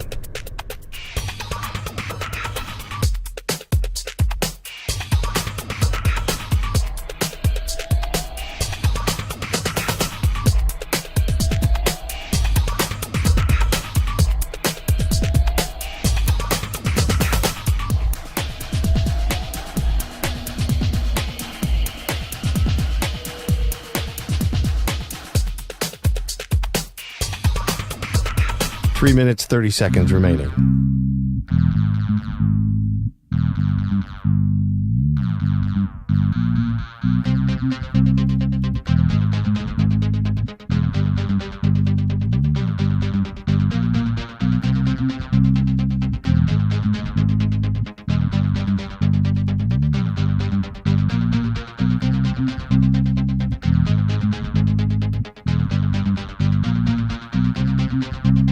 Three minutes remaining.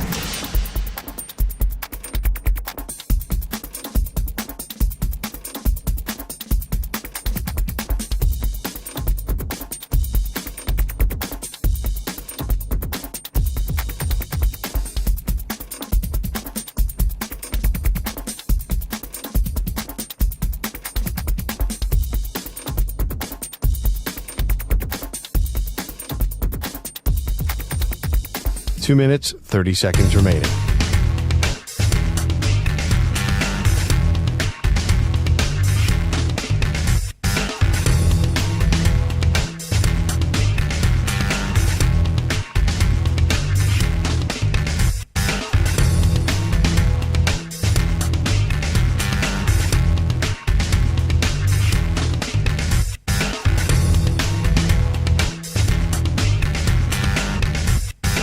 Two minutes remaining.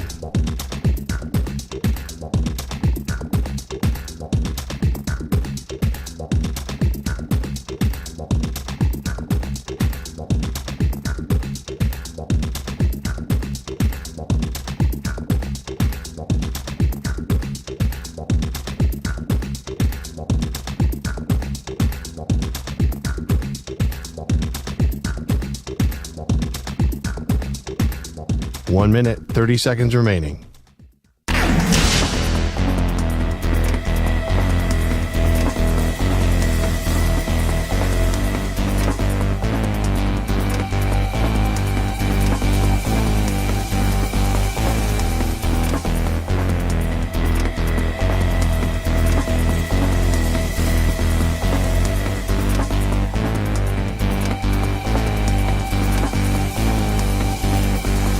One minute remaining.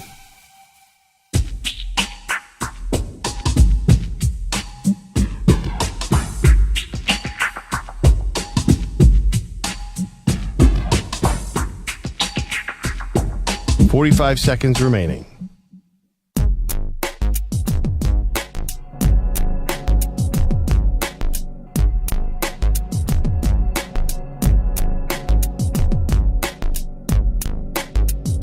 Thirty seconds remaining.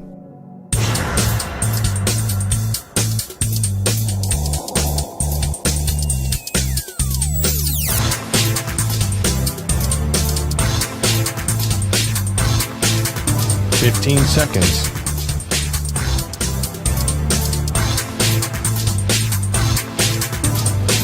Break ends in 5 seconds.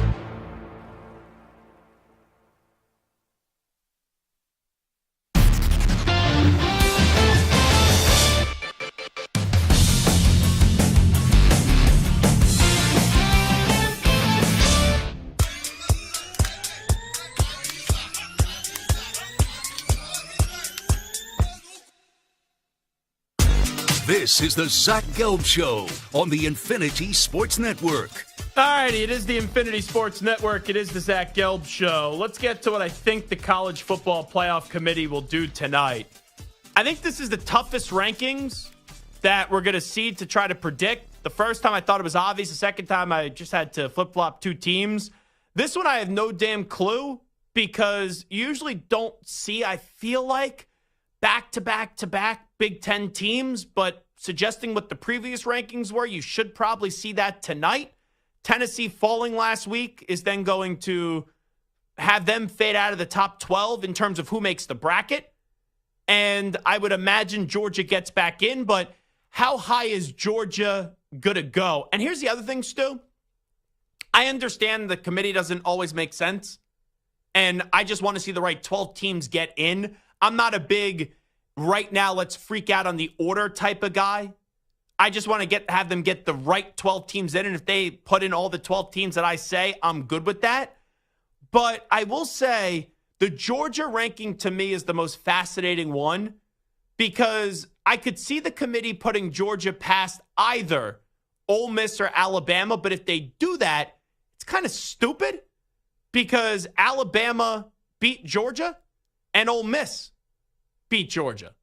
So, like, to me, yes, Georgia got a good win last week over Tennessee, and Alabama didn't beat Tennessee, but it's one of those things where Georgia should be back in the top 12, but I don't think they should jump either Ole Miss or Alabama, and I can't sit here, Stu, confidently and say that Georgia isn't going to jump Alabama and Ole Miss tonight.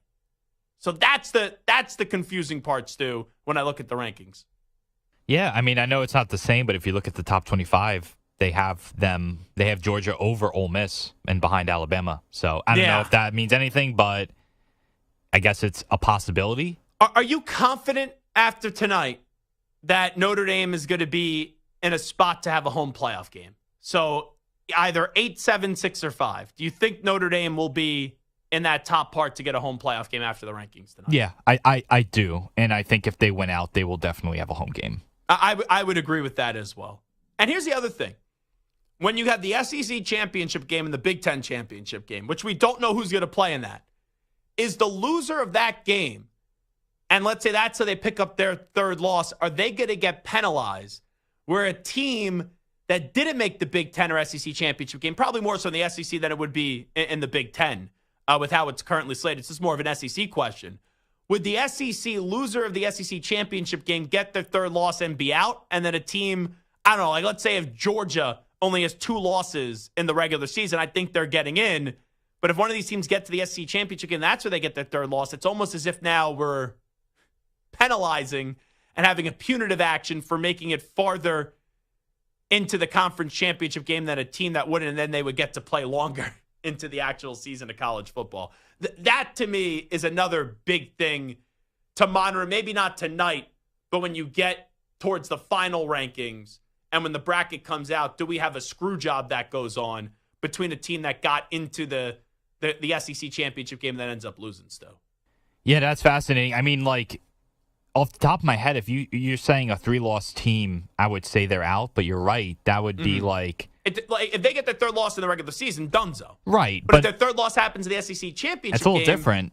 At least they're there compared to one of those 2-loss teams in the SEC that didn't have to go there. That's why if I'm Georgia, if I'm like a Bama or an Ole Miss, you just take care of business in the regular season, and I think you say, okay, even though we could get to the SEC championship game and we're confident that we could win, and then you would get a bye because the SEC champion, here's a hot take, is going to be one of the highest 4 ranked teams, conference champions. They're going to get a bye. But you also have to weigh the other part of it. If you lose, since we haven't seen this before, do you get screwed over here? So if I'm a Georgia, if I'm an Alabama, if I'm an Ole Miss, I think I'm good. Just win on out and hope that you have 2 other teams jump me to get into the SEC championship game. Because I have no clue what the committee is going to do and how they're going to evaluate this year because we've never seen a 12-team playoff before. So I'll give you my 12 teams tonight.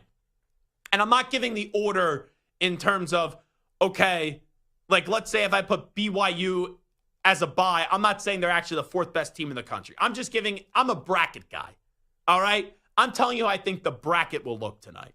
So in a number 1, it's obvious, undefeated Oregon. In a number 2, I do think the SEC champion right now is going to be Texas. Here's where it gets tricky for the buys. In the ACC, last week, they kept Miami in after a loss. They dropped them down to the 4th buy spot, the final buy spot. BYU just lost. So I'll just ask this question.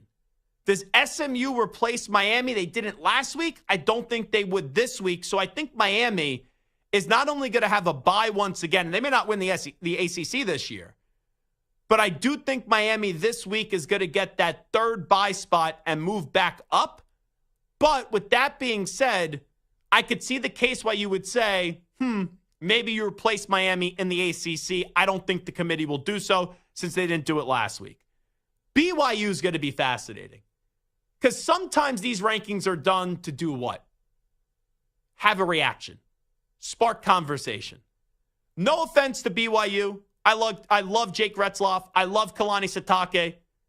They could still win the Big 12. And they got a fun game this weekend up against Arizona State. It's going to be a really good game. I can't wait to see that game. But with BYU losing to Kansas, even though it was their first loss of the season, does that mean they're going to push BYU out for this week's rankings and put somebody else in that Big 12 representative spot that knows how to draw a little conversation? And I'm talking about the Colorado Buffaloes. I don't think they will. I don't.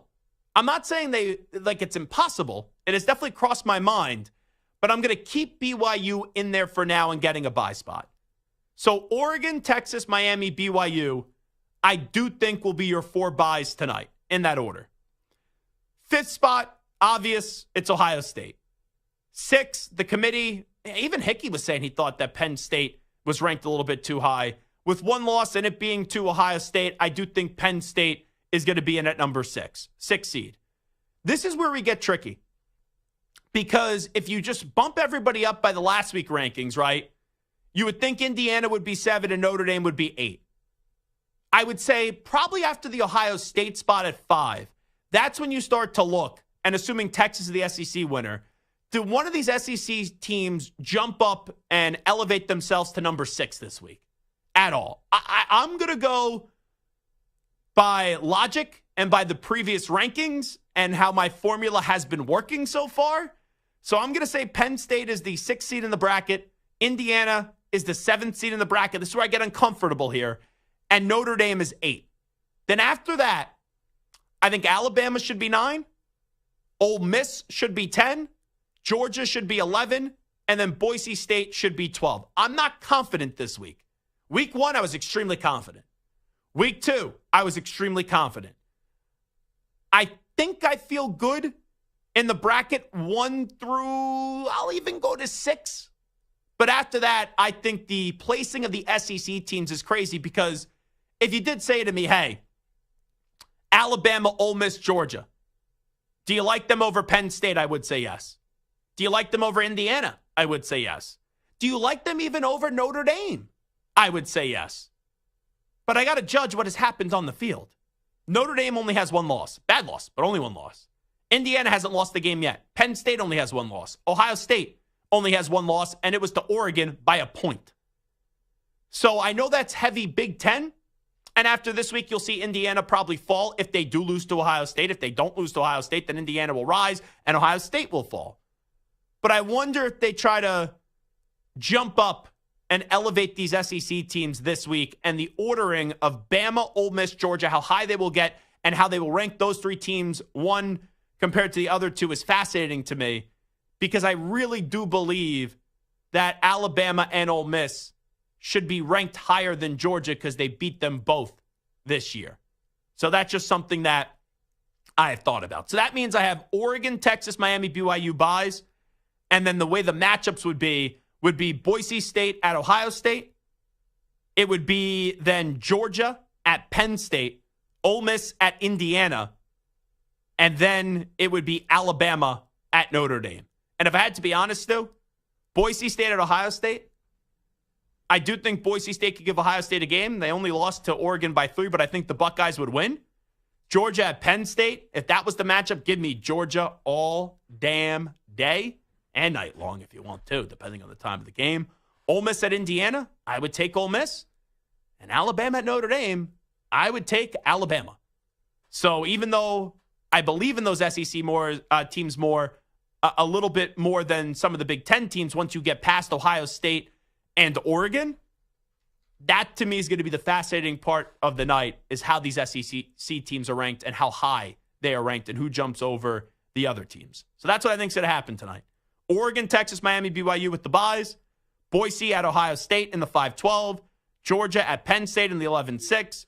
Ole Miss, the 10 seed, at Indiana, the 7 seed. And then Alabama, 9 at Notre Dame, 8.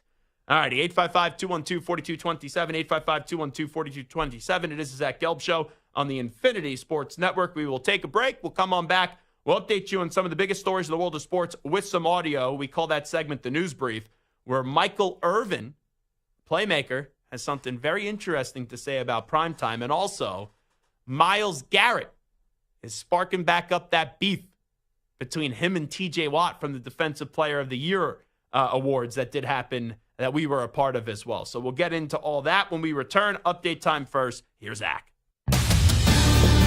Infinity Sports Network.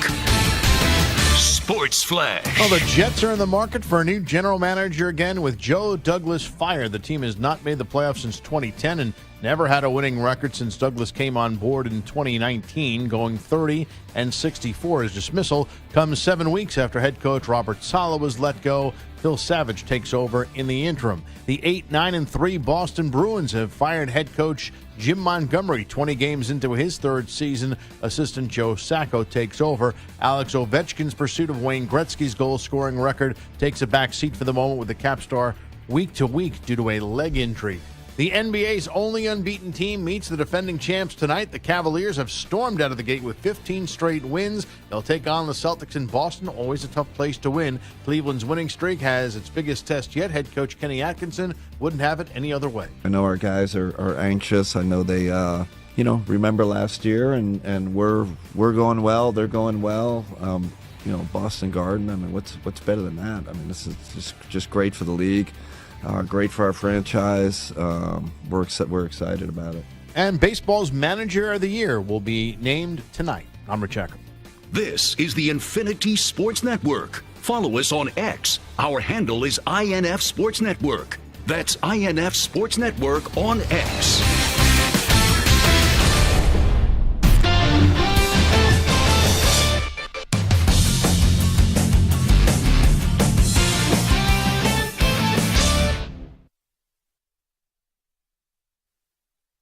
You're in a 5-minute break.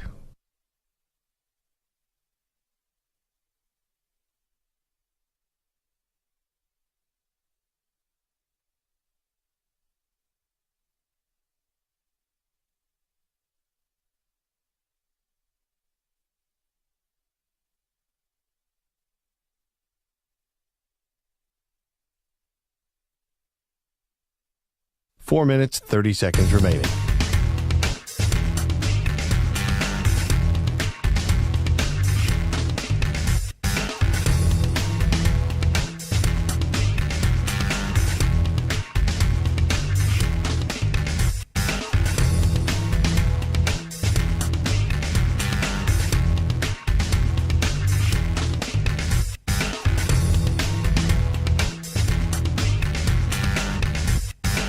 Four minutes remaining.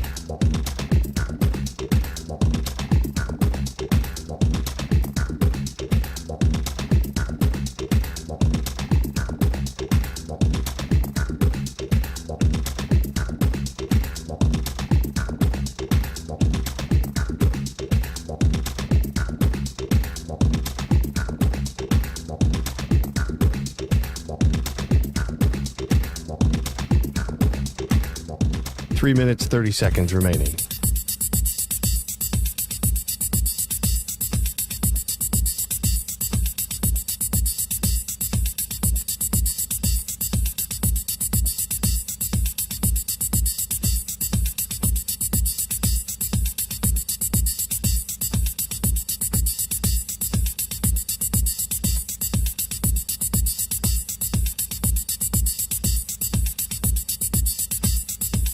3 minutes remaining.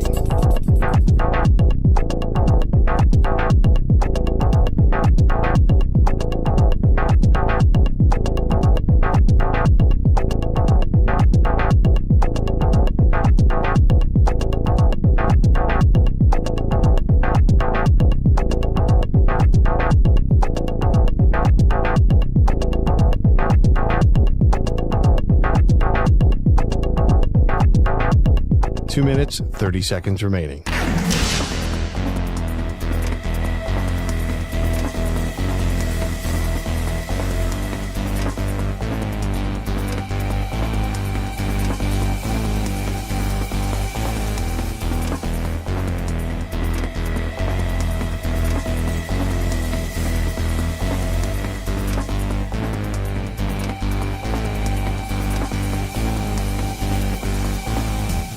Two minutes remaining.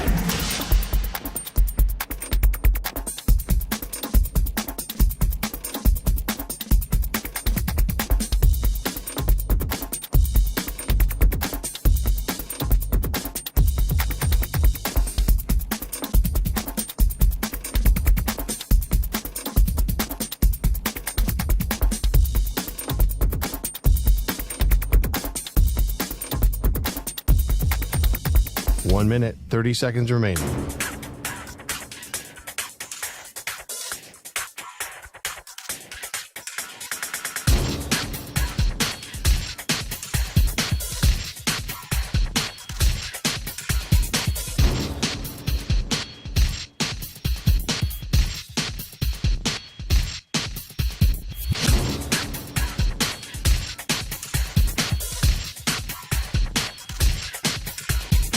One minute remaining.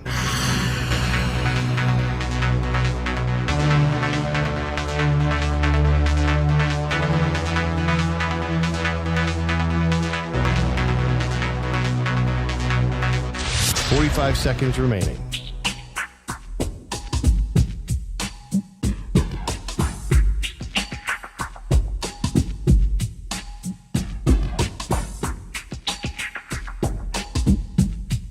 Thirty seconds remaining.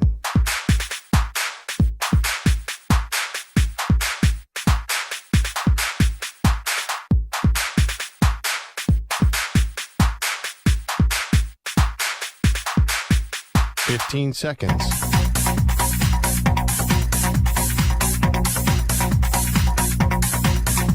Break ends in 5 seconds.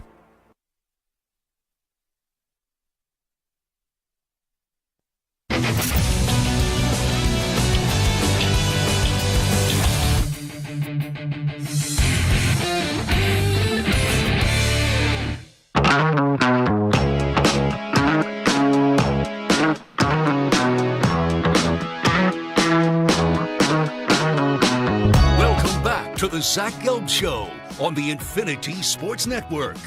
All right, it is the Zach Gelb Show on the Infinity Sports Network. Right now, let me tell you about our friends at Ethos. And this portion of the show is brought to you by Ethos Life, the easy way to get life insurance in 10 minutes, up to $2 million in coverage with no medical exam and just a few health questions. Get your free quote at checkethos.com. Not available in all states. Stu, let me just throw this out to you real quickly, because I've said this before, and I stand by it. Just because you win your conference championship, I don't think it should guarantee you a bye spot in the college football playoff. Because here's what annoys me, is that we look at these teams 1 through 4 in terms of the 4 teams that get byes, and I look at the AP poll right now, and tonight, I do think that it's going to be the core 4 conferences that are going to get a bye. I do. Even though when you look at the AP poll, Boise State is ranked in front of BYU. Boise State's 12, BYU is 14. And I know that the AP poll and the college football playoff rankings are different. But I've always been annoyed with the way that this has been kind of presented. And it's one of my biggest gripes with the 12-team college football playoff in this format, is that the 4 highest-ranked conference champions get byes, but we always put a team like Boise, who would be the highest-ranked non-Core 4 conference champion, in at that 12 spot. I do my rankings how I think they will be, not what should be happening. But if you look at the AP poll, I think you have a great case to make that Boise should get that 4th bye spot tonight, and BYU should be the team that's falling down. So what do you think about that, Stu? Yeah, I don't love that idea of it, and having the automatic bye. Like, I think if you're a conference champ, they should all be guaranteed a playoff spot. I'm totally fine with that. But to guarantee, like, let's just say, for argument's sake, BYU is the 4, they might be the 12th or 11th best team in the play. I'm just saying. Well, how about this now? Miami's 11, Boise State's 12, SMU's 13, BYU is 14 in the AP poll. Miami would have a bye right now. BYU, right? You would still think they would defer to the core 4 would get a bye. And then, like, those teams in the AP poll are 11 and 12, Miami and Boise, and then BYU is 14th, but then Boise would be thrown all the way at the bottom at 12 because they play in a smaller conference. Yeah. I don't even think Miami should get a bye. I think that, like you said, guarantee a playoff spot. You win your conference, you're in. You're in. But if you don't, you don't need to get a bye. You just automatically get in. Because that's where I think the seeding gets all wonky. And I know what the fear would be. Oh, then they would just start making the 2 Big Ten teams, 2 SEC teams that would end up getting the bye each and every year. So that's just where I'm kind of at on that. 855-212-4227, 855-212-4227. Let's go to Jordan in Calgary. Wants to get back in on the Aaron Rodgers Jets conversation. Jordan, go ahead. So I don't think Joe Douglas deserves to lose his job. I think Aaron Rodgers deserves to lose his job because he has run total roughshod for that organization. I think it's pretty clear and obvious that Robert Saleh should not have been fired. The defense looks a lot worse without him. Joe Douglas is basically he's created a lot of really good picks, and he's created a really good roster as far as I'm concerned. Yeah, but here's the thing. Yeah, Joe Douglas, Jordan, 7-9, 2-14, 4-13, 7-10, 7-10, and was 3-8. So to me, I agree with you that Rodgers should not be the quarterback next year, but there's not an argument to be made that Robert Saleh and Joe Douglas should have been brought back as the head coach or the general manager. So is it Joe Douglas's fault that Zach Wilson just didn't work out? Because I think a lot of teams thought Zach Wilson was going to be a good quarterback. Yeah, that's fine. He's the one that drafted him, and he wasn't. And a lot of teams, unless you're Shanahan and Lynch, that took a quarterback that early because they built this great roster, you don't survive. He was able to survive. Joe, it's not like Joe Douglas, and I knew Joe a little bit when he was in Philadelphia. I thought he was going to be a good GM. So this isn't anti-Joe Douglas, but Jordan, when the guy's been around for 6 years and the most wins he has is 7, he's obviously not doing something right. That's fair. I just think his roster construction looks really good, and arguably Zach Wilson looked better than Aaron Rodgers. Yeah, I'm not giving Rodgers a pass, but like you can't continue to be employed by a team when you've been around for 6 years and you make some good draft picks. And for all those good draft picks, hey, Sauce Gardner, he's overrated, but he's a good draft pick, right? But let's be real. You go through the rest of them. Garrett Wilson, really good draft pick. Breece Hall, really good draft pick. What about Mekhi Becton? What about Zach Wilson? Right? There's also some misses here. Now, you're not going to bat 1,000. I get that. You're not going to hit everyone out of the park. But this year, the Jets' offensive line has been better. Joe Douglas has never brought continuity and consistency to the offensive line. And once again, 7-9, 2-14, 4-13, 7-10, 7-10, and 3-8. So even though I am someone that's saying the Jets don't hold Aaron Rodgers accountable, you're not just going to get rid of the quarterback in the middle of the season. So all these, you know what? You know my favorite questions were, Stu, when I was taking a test in high school and college, when they would give you multiple choice and there would be an all-the-above option. Because maybe this is not true, but I always felt like the all-the-above option was always the right option. So who should not be back with the Jets next year? Robert Saleh, Joe Douglas, Aaron Rodgers, all the above. All the above is the right answer. Now, Saleh's already gone. Douglas is gone today. We'll see if Rodgers wants to come back. I think he will. And then we'll see with 1 year left in the contract if the Jets will bring him back. But I think that phone call from Jordan in Calgary is better placed at the end of the season or when we get a decision on Rodgers. Because if we sit here in the offseason and the Jets put out a statement, Rodgers our quarterback, we believe in Aaron, right? Then I think that's the fair time to call up and say, well, if you get rid of Saleh, if you get rid of Douglas, you should also get rid of Aaron Rodgers. And it's kind of a lesson here. You could be a GM that is able to draft well.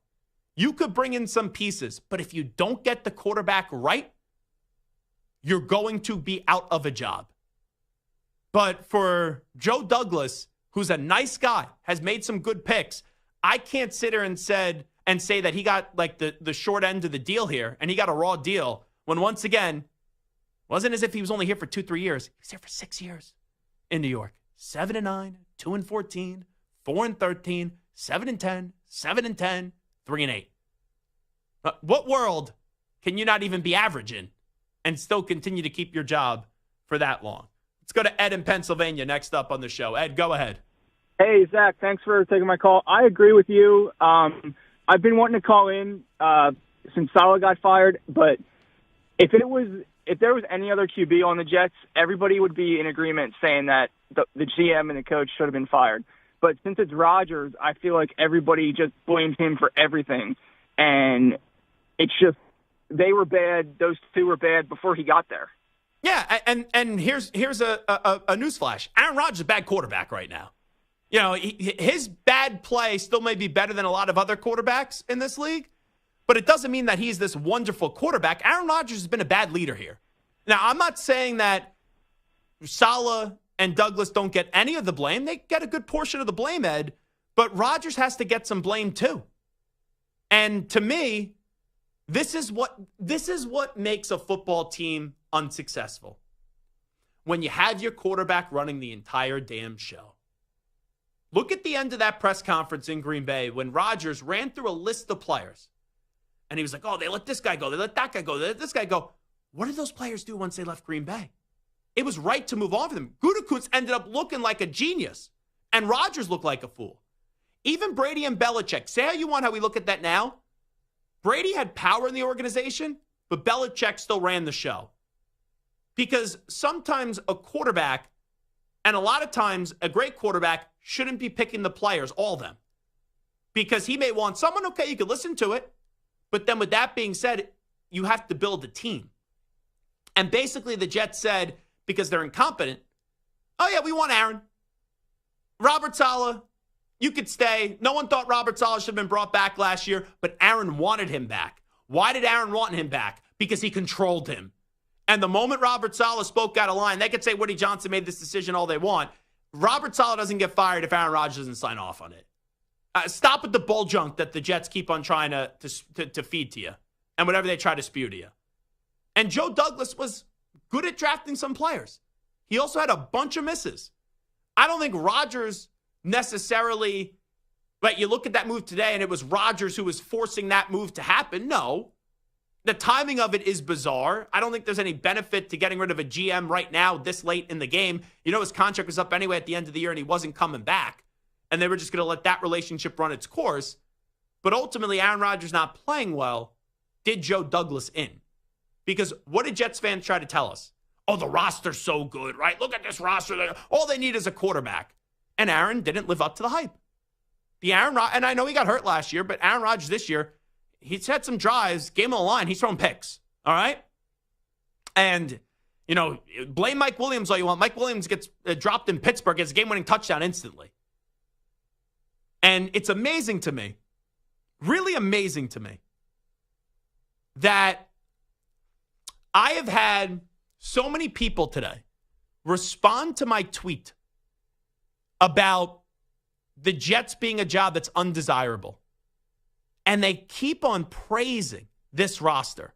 The roster's fine. But if the roster was this great, why do they only have 3 wins? It's because the culture stinks. And it's because the quarterback right now isn't a leader. You could only blame Saleh and Douglas so much. And I'm not, as I said, there's a lot of blame to go around here. But it starts with Aaron Rodgers. But don't try to tell me that, okay, and I'm agreeing that Rodgers shouldn't be back on the roster, that all of a sudden this becomes this desirable job because a lot of this talent is overrated. Like Garrett Wilson is a foundational piece. Sauce Gardner has to learn how to tackle. Quinnen Williams is solid. He's good. Breece Hall is a running back. Running backs come and go very quickly in this league. So they have some pieces. They have some good young players. But you still don't have a quarterback, and you have a buffoon of an owner. So when you don't have a quarterback and you have a buffoon of an owner, how is this a desirable job? How is this some great job? Okay? It's not. It's amazing to me how after a team that you could have argued before the season had a top 5 to 7 roster in the league can be this bad. Maybe we all just overrated the roster. 3 wins. I root for a football team that is a bottom 5 roster in the league. Stu, we got something in common. Right?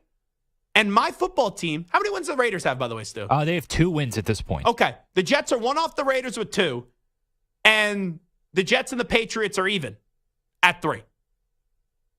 So is it all coaching? Is it all the GM? I still put the blame on the players at the most, and it starts with Rodgers. It doesn't mean that Saleh was a good coach. He wasn't. It doesn't mean that Joe Douglas was this all-time great general manager. He wasn't. But what's the biggest reason why the Jets are failing this year? The defense is overrated, and the quarterback is looking how a 41-year-old quarterback should be looking like, playing on one leg, and still not 100% from the injury that happened last year. And you got some players that think they're great that haven't accomplished enough yet in this league. That's why the Jets aren't that good. It's more players right now. And it's a culture that was enabled by this owner because the coach was just a coach in title. The GM was just a GM in title. Show was being run by Aaron Rodgers. And that culture, Rodgers is supposed to be the savior. And when things don't go Aaron's way, doesn't do a good job in weathering the storm to pick it back up and have you go through some of the tough times. Instead, the Jets sank all the way to the bottom of the ocean. All right, we'll get to a news brief at some point in this show. It is the Zach Gelb Show on the Infinity Sports Network, but we appreciate the phone participation at 855-212-4227. Good calls today, 855-212-4227. We will take a break. We will come on back. Coming up at 5:20 p.m. Eastern time, we'll do a little overreaction, proper reaction. We'll squeeze in 3 things to watch tonight with the College Football Playoff Committee next. Also, we'll probably do a little bit of a news brief as well on the other side. We'll do 2 for 1 to start out the 5 p.m. Eastern time segment. You just show up. You get 2 things for the price of 1, and guess what? The price here is free. If you're listening to us on one of our great local Infinity Sports Network affiliates or streaming us on the Odyssey app or via YouTube.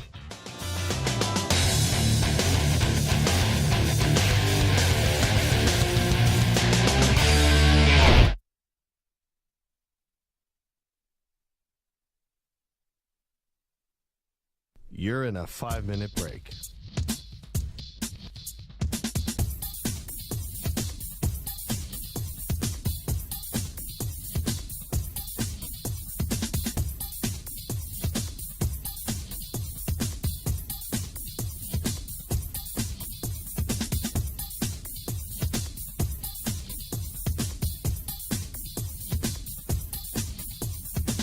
Four minutes, 30 seconds remaining.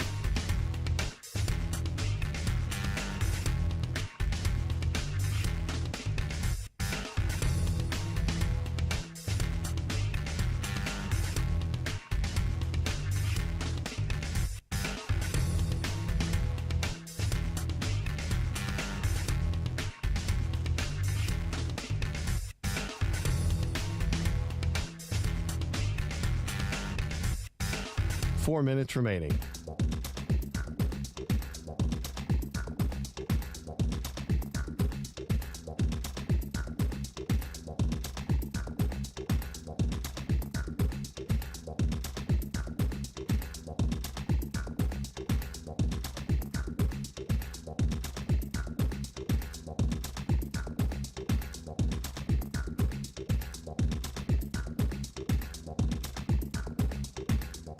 Three minutes, 30 seconds remaining.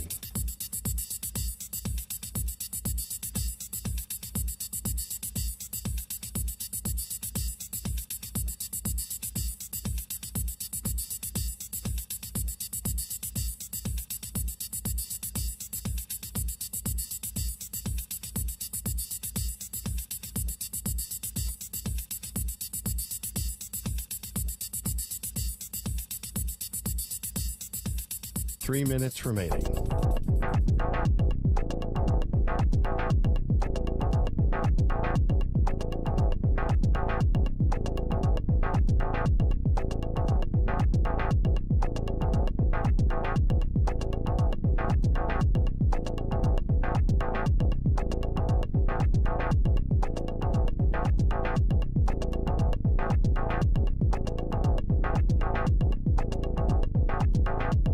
Two minutes, 30 seconds remaining.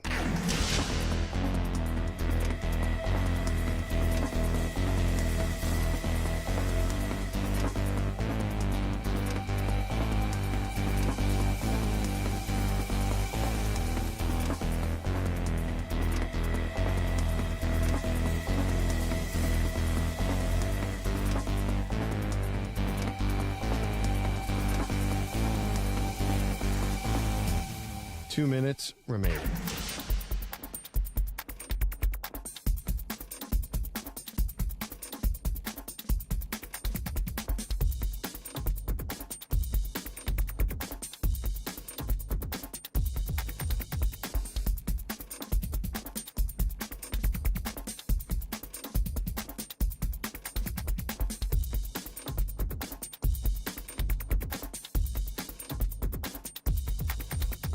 One minute, 30 seconds remaining.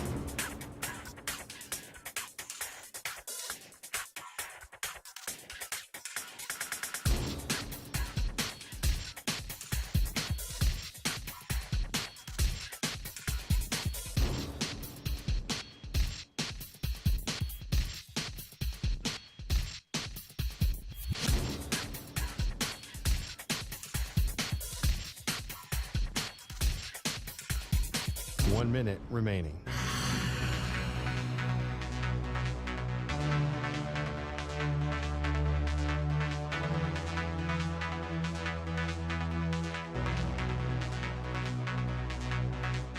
Forty-five seconds remaining.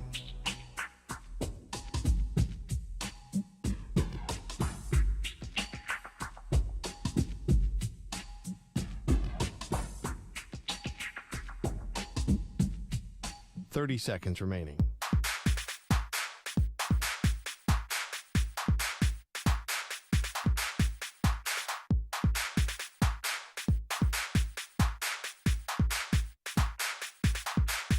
Fifteen seconds.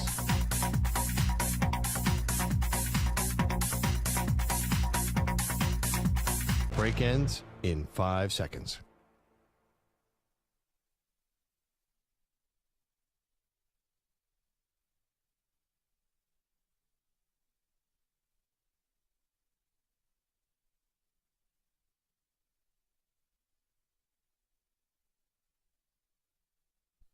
To infinity and beyond. He's live. He's nationwide. This is the Zach Gelb Show.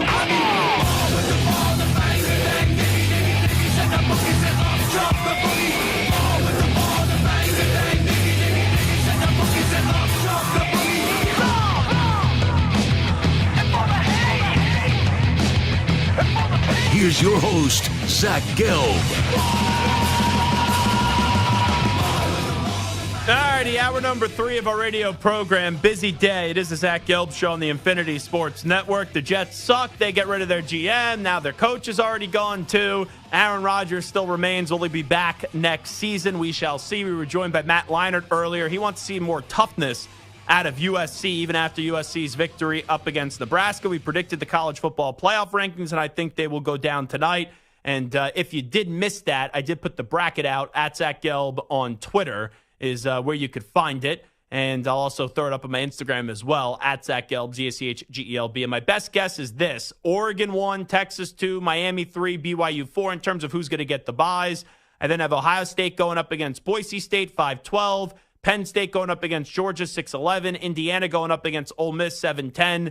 And then Notre Dame going up against Alabama in the 8-9. I'm curious how high Georgia will rise this week, after being left out of the rankings last week, or the bracket last week, I should say, but now they're back after their enormous victory up against Tennessee. I do think Tennessee will be out, and I'm curious of the placement of Alabama, Ole Miss, and Georgia. I put them as 9, 10, and 11.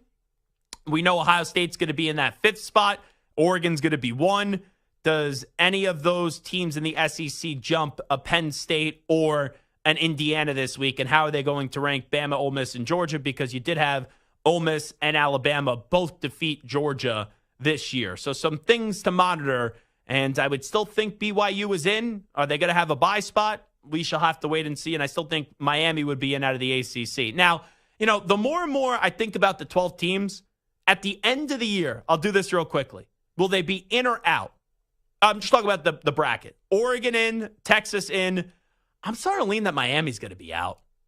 I would not be surprised if SMU or Clemson, whoever gets in that ACC championship game, is able to take down Miami if Miami is there.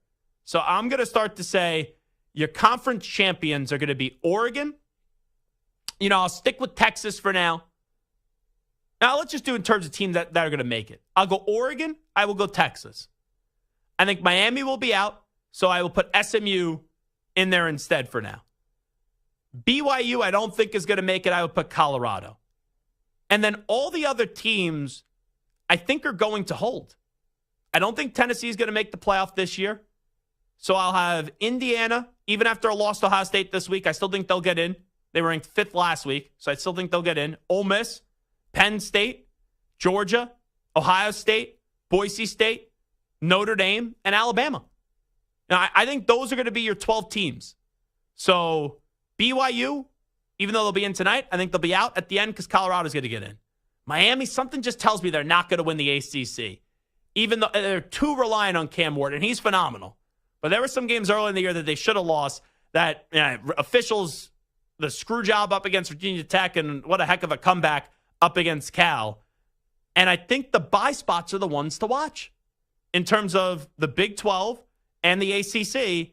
And even though Miami and BYU will probably be in tonight, at the end of the year, I think it will be SMU and Colorado. After that, I think everything else is going to hold. Maybe not in terms of the rankings, but just the teams that are going to get in. So once again, Oregon at the end of the year, I think will be in. Texas, SMU, Colorado, then Notre Dame, Alabama, Ohio State, Boise State, Indiana, Ole Miss, Penn State, Georgia. I think those will be the 12 teams at the end of the year. All righty, let's update you on some of the biggest stories in the world of sports with some audio. We get to a news brief right now.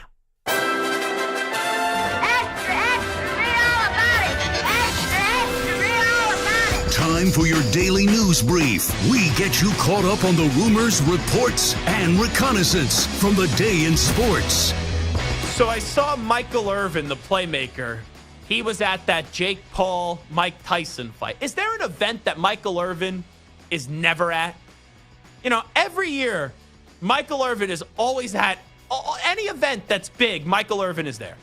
But so that that fight was in Jerry's World. And he was on some show on, I guess it was the Netflix coverage is where he was on, but that's where I saw it. And he was basically saying, yeah, Jerry and I, we got to talk about Deion, Coach Prime, potentially coaching the Cowboys next year. And Jerry just sat there and kind of chuckled at it. So this was on The Herd on FS1. Michael Irvin was asked, would Deion Sanders, Coach Primetime, would he go to the Cowboys and be their head coach? News today, you do believe that if Shador went to the Cowboys, Deion would accept the job? I believe 100%. And I can tell you, good sources have told me that. Great sources have told me that. That's all I can say like that without violating anything else. I think what you need to say is there a sources, because it's one source there. That would be Coach Prime who he's talking to.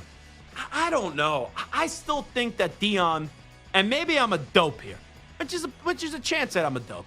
I still think Deion is going to be back as head coach of the Colorado Buffaloes. If he's going to leave, I think he leaves for another college job.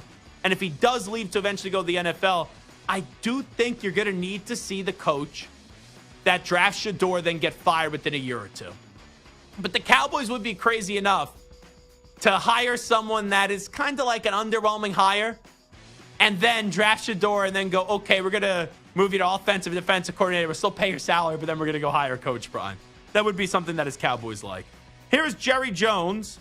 He's still doing these press conferences, these media availabilities when his teams lose. Jeez. Just shut up, Jerry. Here is Jerry Jones. Has Mike McCarthy lost the locker room? Last night says, that lost the locker room. I remember John Madden and Al Davis called me after we won one game the very first year, and he said, well, at least you didn't lose the team or the locker room. I said, well, what's that? How do you lose a team? You misplace them on the road or what? And I'm not trying to be cute here, but they say, well, you didn't lose it. Well, I can tell you in there right now with kind of careers a bunch of those guys have, I don't worry 1 ounce about losing anything as far as in the family of losing a team. Huh? Stu, maybe it was my headphones. I need to hear that again. Go ahead, play it again. Last night says, that lost the locker room. I remember John Madden and Al Davis called me after we won one game the very first year, and he said, well, at least you didn't lose the team or the locker room. I said, well, what's that? How do you lose a team? You misplace them on the road or what? And I'm not trying to be cute here, but they say, well, you didn't lose it.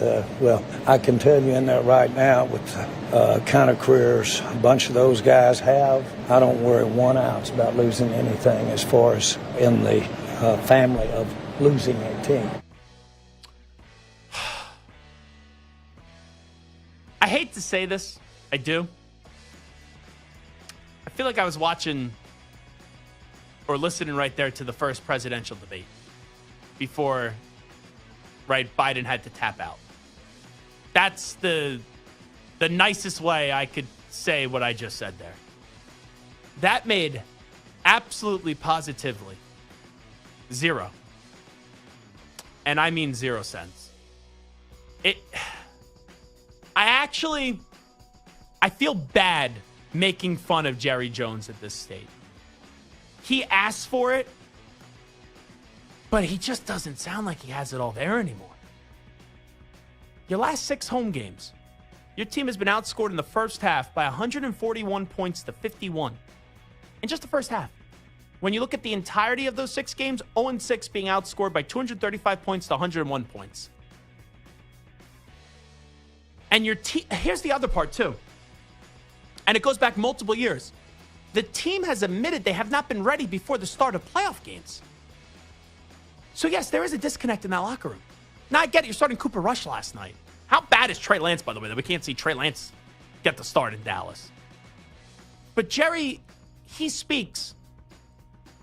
And it just, I don't even know what he's trying to say there. That he doesn't care? Stephen Jones got to be like, Dad, enough with the interviews. Because the Cowboys are done. I don't want to say they're irrelevant because they're always a talking point.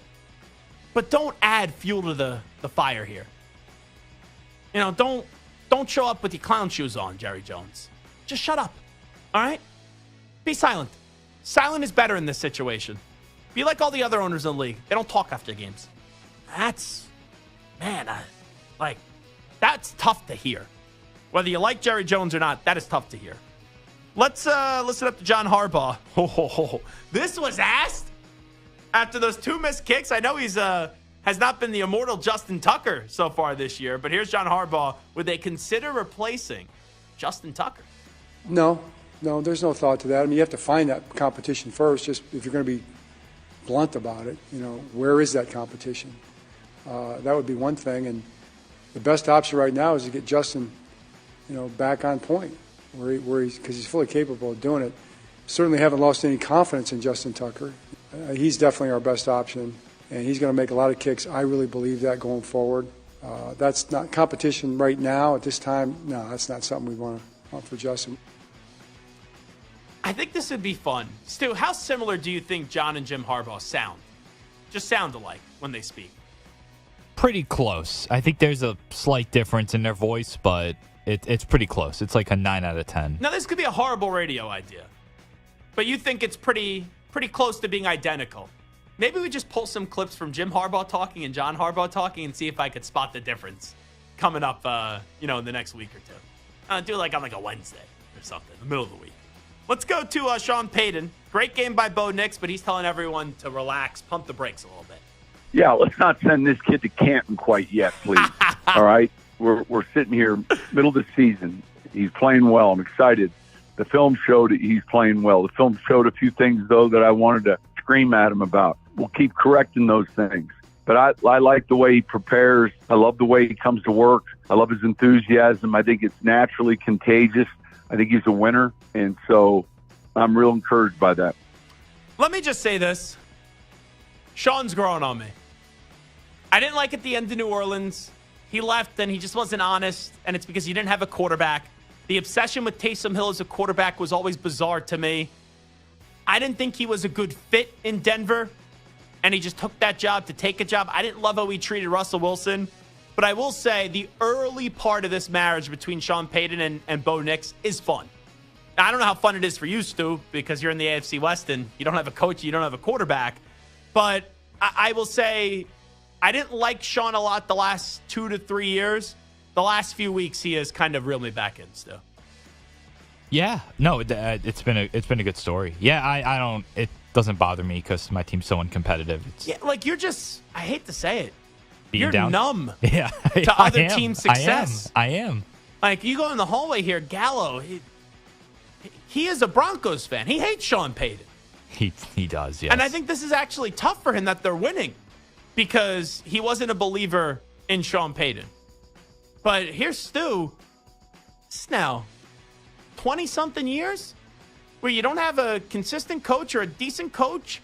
And I know you had a nice little run with Derek Carr, but no one ever viewed Derek Carr as this legit quarterback. Your team has failed to find the quarterback and the coach over and over and over again. And there's been a lot of both. There's been a lot of coaches and a lot of quarterbacks. Like, I don't know. Maybe it's because I'm hanging out with you too much. A Jamarcus Russell video interview came up into my reels last night. Great. And it was the one. It was someone asking him. I forget what show he was on. They're like, maybe in the Pivot. And they asked him something along the lines of, how do you react to being the biggest bust in NFL history or one of the biggest busts in NFL history? He was like, well, I had to be great at some time to be the biggest bust in NFL history. And he took it as a compliment. Unbelievable. It was kind of crazy. And I'm not saying that I know I have the guy in Drake May necessarily, but my team had 20 years of Brady and Belichick. Even Mac Jones made the playoffs once. Then Belichick's out. Mac Jones then stinks. And now they draft Drake May, and I'm convinced that Drake May is going to be a really damn good quarterback in this league. I don't know if Mayo's going to be a good coach, but have you ever had that moment? Outside of the season where Carr got hurt and he was looking like he could have been the MVP, has there ever been a moment in the last 20 years where you've had a season where you think you had either the right coach or the right quarterback?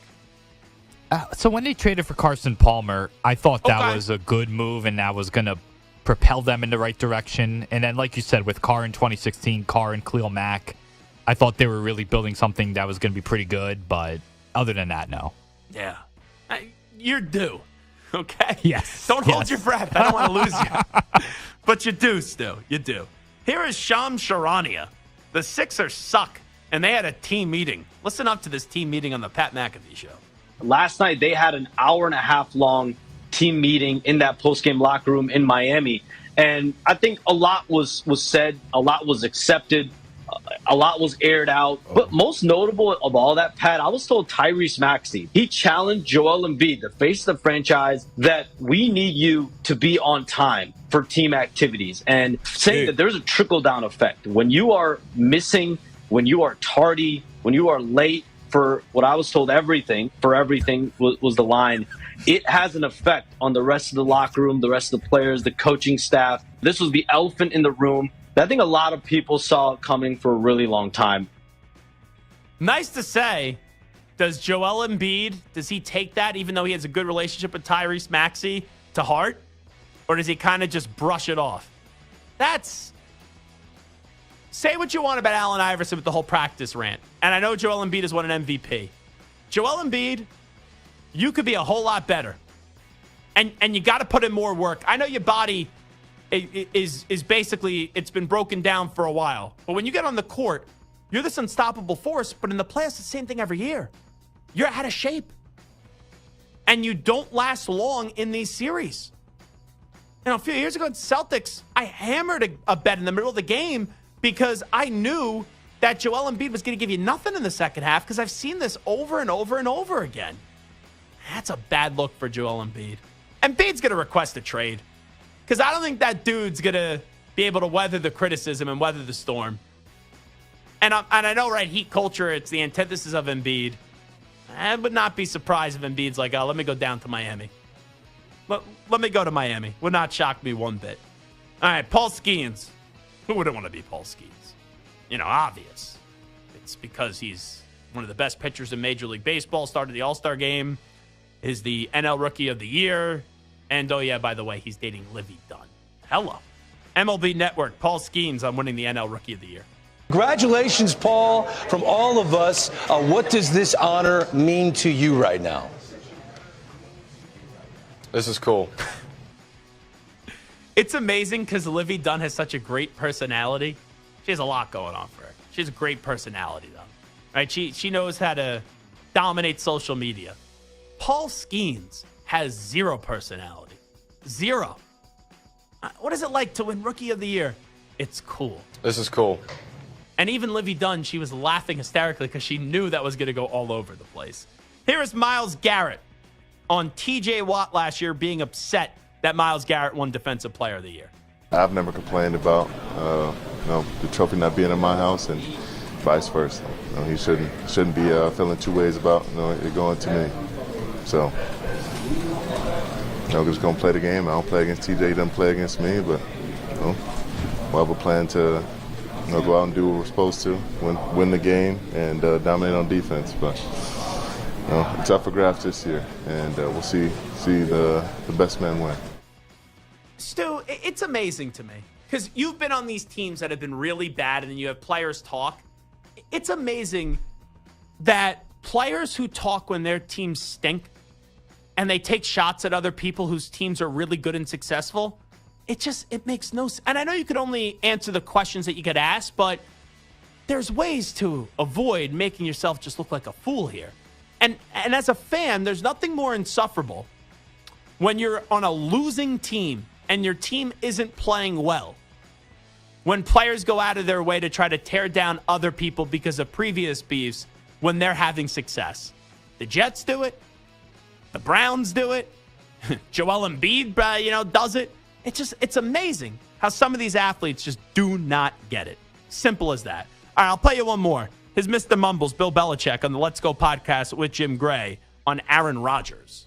With Aaron, I'm not sure. You still see the snap in his throws. You still see the ball come out quickly and accurately. Maybe a little less mobile than he was, but doesn't look like it should be that limiting of a factor. So I don't know. I think being on the inside is really certainly there's been a lot of turbulence at the Jets this year, and it's probably negatively affected a lot of people, not just him. Let me just tell you something. The Jets, they're a bleep show. All right. If Woody Johnson was on fire, I wouldn't even urinate on him to put the fire out. We could all pile on Aaron Rodgers. I hear that talk show host, Zach Gelb on Sirius, going after Aaron. Let's just be real. The Jets will always be the Jets. And there's a better chance that I will set myself on fire than coach the Jets. All right? Because the Jets are a disgrace. An absolute disgrace, and I hate the Jets. All right, thank you, Bill, for that. All right, that's a news brief. It is Zach Gelb Show on the Infinity Sports Network. We will do overreaction, proper reaction. Next. You're in a 5-minute break.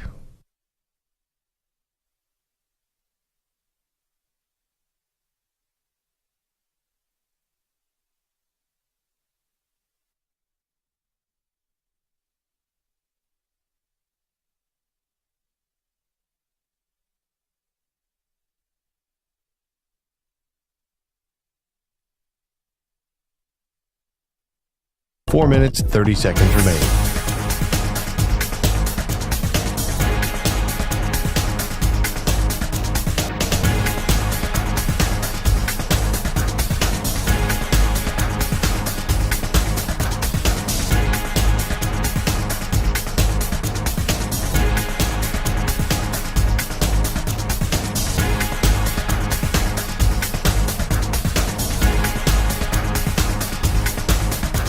Four minutes remaining.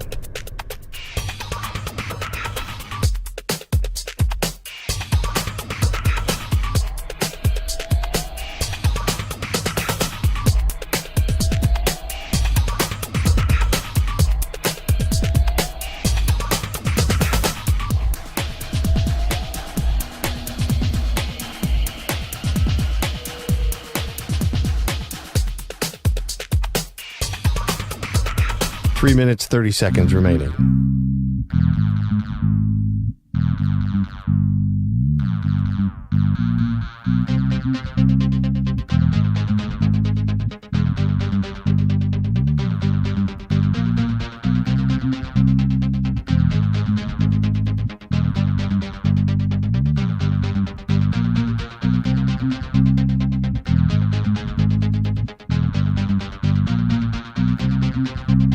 Three minutes remaining.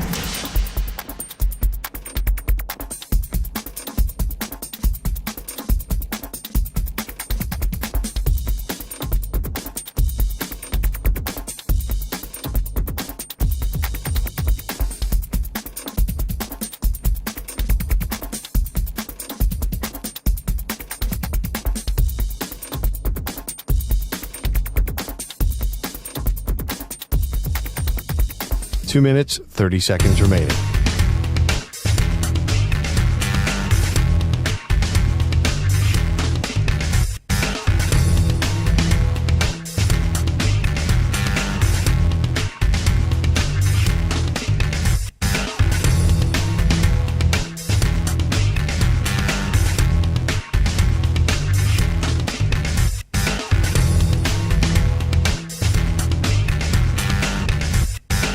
Two minutes remaining.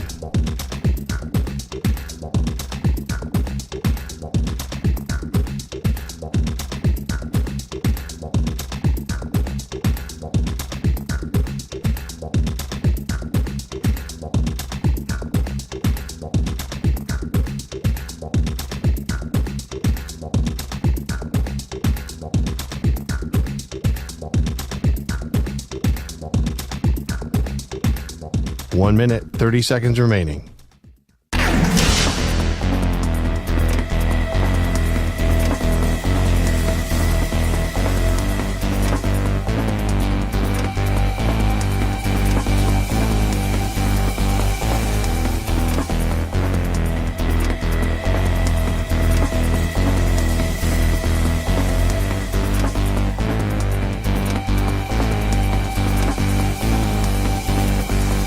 One minute remaining.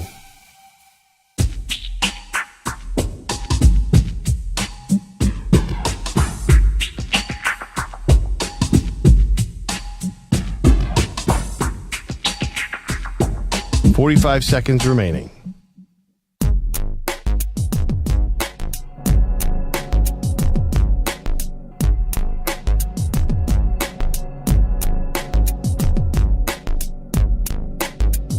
.30 seconds remaining.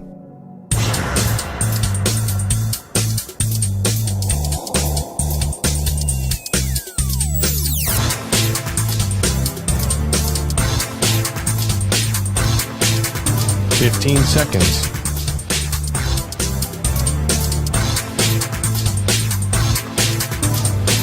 Break ends in 5 seconds.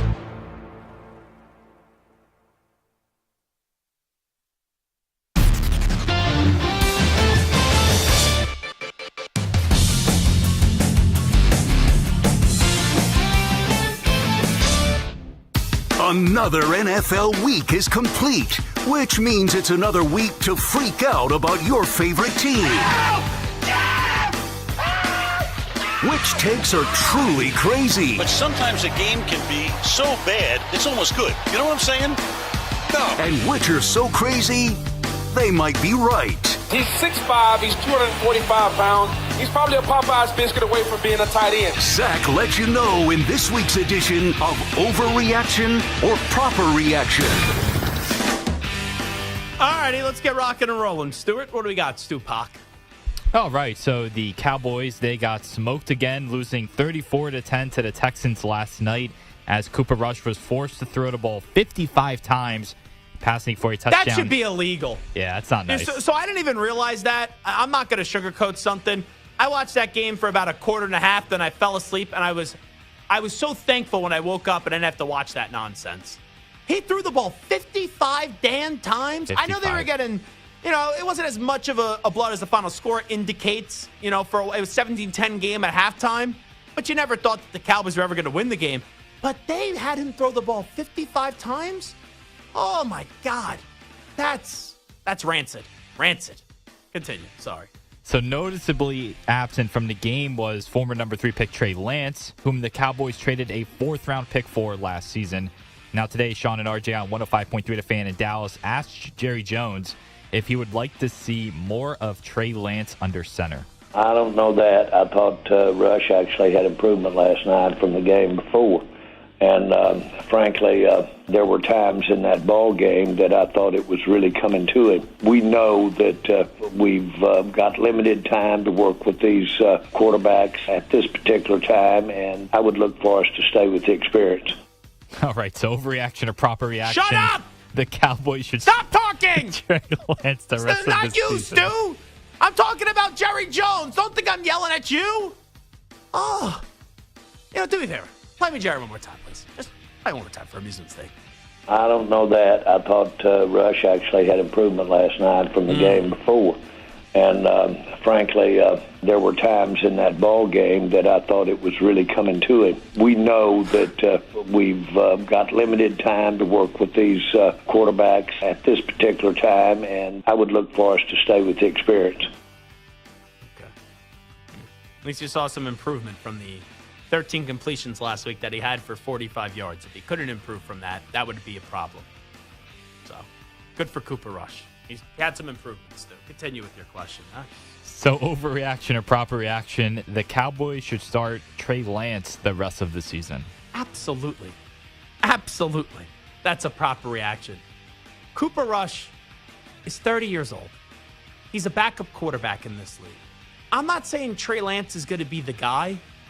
It's clear that the 49ers, even with all those picks they traded to get him, then gave up on him so quickly because it's weird. Because when I interviewed him when he was at North Dakota State, such a professional. He just sounded like how a quarterback should sound. He sounded so mature, too. Something has to be so horrific behind the scenes with him because it makes no sense how he can't even get the opportunity. I'm not saying to usurp Dak Prescott. I'm saying to start for a dreadful team. And maybe, that Dak's going to be the starter next year. But if Trey Lance plays well, at least you get something back for him. But, geez, it makes no sense outside of this dude must be one of the biggest busts of all time that he can't even get an opportunity. So you asked me that the Cowboys should start Trey Lance for the rest of the season. Yeah, it should be a problem. You have nothing to lose. The team sucks. You're going nowhere. You're bringing in a whole new coaching staff anyway next year. Just play the kid. So reports surfaced that not only the Giants would be benching Daniel Jones, but would move him to quarterback 3 behind Tommy DeVito and Drew Lock. Now Jordan Schultz is saying that part of the reason Brian Daboll chose DeVito over Lock is because he's likely coaching for his job the rest of the season. So overreaction or proper reaction, the Giants should fire Daboll after this season. Will they? I'm going to say they do. I think they're going to get rid of Daboll and Shane. Should they? I don't think they should. Because here's the decision you have to make if you're the Giants. Give you plan A, I'll give you plan B. You're going to have a top 5 pick of the draft. Draft a quarterback, give Daboll and Shane 2 more years together to get the most out of that young quarterback. Remember, they had Daniel Jones, this regime, in a playoff game and winning a playoff game, which is remarkable. And I'm not saying these guys have done everything right. They wouldn't be in this situation if they'd done everything right since then. So that's option A. Draft a quarterback in the top 5, whether it's Shedeur Sanders, Cam Ward, you give this regime 2 more years, and then if they make it work, great. If not, you're looking for a new head coach, new GM, and new quarterback. Or option B. You hand over your entire organization to Bill Belichick or Mike Vrabel. Here's the risk, though. You don't know for sure if Bill Belichick or Mike Vrabel would join your organization. And in order to explore that, you could maybe do some back channeling behind the scenes. But you'd have to get rid of Daboll and Shane. What happens if they don't want the job? If someone else comes calling, then that's a problem. So the Giants should fire Daboll after the season. I think they will. I don't think they should, though. I would go with option A, and I would say, all right, let Daboll and Shane draft a quarterback. Let them go get Shedeur Sanders or Cam Ward, and then you give them 2 more seasons. So when you ask me the Giants should, that's the key word, should fire Daboll after the season, I will say overreaction. The cursed Bears lost their 11th straight against the Packers on Sunday, thanks to a blocked field goal on the final play. However, Matty Eberflus says that there should have been a penalty on the Packers and is sending the tape to the league office. Yeah, we had to be firmer inside. Yeah, we had to be firmer inside for sure. And again, we'll turn the play in, because obviously they were on our long snapper, so we'll turn it in and see what the league says from there. So overreaction or proper reaction, the Packers should have been called for a penalty on that play. So he's not wrong, okay? I just watched back the play. He's not wrong. But if I'm a Bears fan, Matt Eberflus, stop. Do you know how much of a loser you sound? Like, we're going to send something into the league? But that's what losing coaches do. They just complain about the officials when they lose. So should they have been called for a penalty? Yes, proper reaction. But I have no, you know how many weeks I see someone hit the center or jump over this? I have no clue how they call it anymore. It's supposed to be obvious, but it's like, what's a catch? What's pass interference? What's holding? You don't have a damn clue how it's going to be officiated. So I thought they should have been called for a penalty. But I also think Matt Eberflus shouldn't be bitching about the officials when your team can't win. All right? When you lose, don't complain about the officials unless you're a good team and it's so egregious. So let's keep it moving still. All right, the Steelers improved to 8-2 with their impressive win over the Ravens, and now Mike Tomlin has leaped to the top of the odds for Coach of the Year at plus 300. Dan Campbell is second at plus 400, followed by Jim Harbaugh at plus 500, with Kevin O'Connell and Jonathan Gannon rounding out the top 5 at plus 650 each. Overreaction or proper reaction, if you were voting today, Mike Tomlin would be your Coach of the Year. Oh. It's a great question. Because, you know what? There's a great case to be made for Tomlin. Because everyone thought he was crazy for the quarterback decision, and it worked. I would still say it's Dan Campbell. I would still say Dan Campbell, because I didn't think that team was going to make the... not Dan Campbell, Dan Quinn, sorry. Because I didn't think the Commanders were going to make the playoffs for the year started. And if they make the playoffs, how does Dan Quinn not win Coach of the Year? Jim Harbaugh, Sean Payton, those are other guys that stand out to me. O'Connell, sure, with the Vikings. It feels like weird not to give it to Tomlin. But if I'm voting right now, even though they just lost, I would still give it to Dan Quinn because I still think they're going to make the playoffs. So if you were voting today, Tomlin will be your Coach of the Year. I'm going overreaction there. All right, the 2024 rookie quarterback class might go down as one of the best in recent memory. Caleb Williams is struggling, but is still considered to be a generational talent. Jaden Daniels is taking the league by storm, and Bo Nix is coming off of his first 4-touchdown game. Over in New England, many are fawning over Drake May with John... All aboard the Mayflower! with John Gruden saying, quote, he's going to be a superstar, end quote. John Gruden. And now Dan Orlovsky saying Dano too? Needs to be in the Rookie of the Year conversation. And that, quote, his tape is flat out awesome, end of quote. Overreaction or proper reaction between Caleb, May, and Nix. You believe that May has the brightest future? So not even throwing Jaden Daniels in there. I guess because how much I love Jaden Daniels. You want me to answer this as a fan or a talk show host? Talk show host. Okay. Drake May, obviously. Between Caleb, May, and Nix, you believe May has the brightest future? Yeah, I do. Here's why. Bo Nix has to play in a division with Patrick Mahomes. Caleb Williams plays for the Bears. The Bears, all they know how to do is mess up quarterbacks. Now, I get it. My Patriots haven't been that great since that guy Tommy Brady walked out the building. But I like what I'm seeing with Drake May. He's doing a lot with nothing. Caleb Williams has a lot. Guys thrown a touchdown pass in 5 weeks. And Bo Nix has to deal with Patrick Mahomes. Now, I know you could say, but Zach, Drake May has to deal with Josh. All right, that's fine. That's fine. Well, let's look at the second teams in that division in the AFC West. Chargers got to deal with Herbert, or the Broncos have to deal with Herbert and Jim Harbaugh.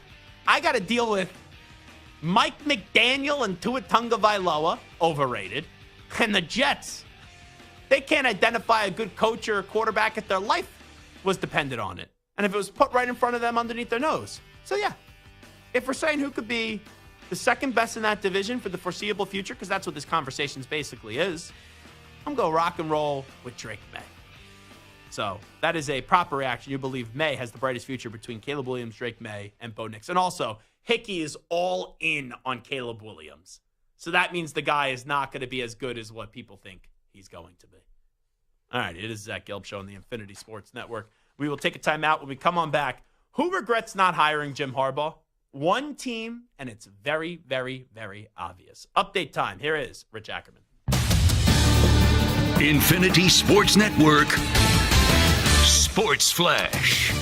Well, the 3-8 Jets are going nowhere fast, and today made another move, firing GM Joe Douglas, whose contract was set to expire after the season. He had been on the job since 2019, but the team continued its streak of futility, not having made the playoffs now since 2010. They didn't even have a winning record in any season on his watch, going 30-64. The Celtics beat the Cavaliers easily in 5 games on the road to their 18th championship. The two teams meet for the first time this year this evening, with the defending champs looking up at the Cavs in the standings. Cleveland is off to an outstanding 15-0 start.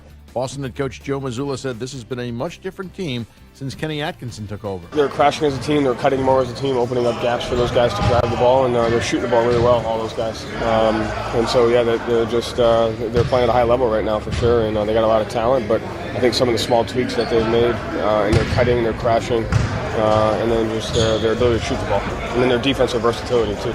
The Boston Bruins made the NHL's first coaching change this year, firing Jim Montgomery. 20 games into his 3rd season, assistant Joe Sacco takes over. Capital star Alex Ovechkin week to week with a leg injury. I'm Rich Ackerman. The Infinity Sports Network is on your smart speaker. All you have to say is play Infinity Sports Network.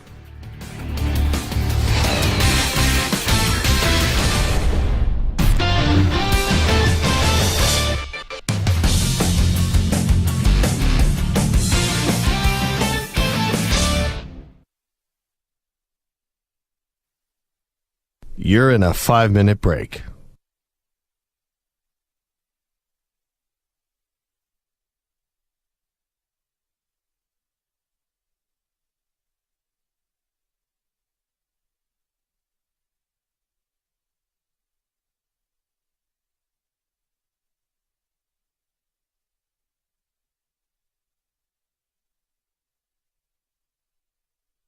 Four minutes, 30 seconds remaining.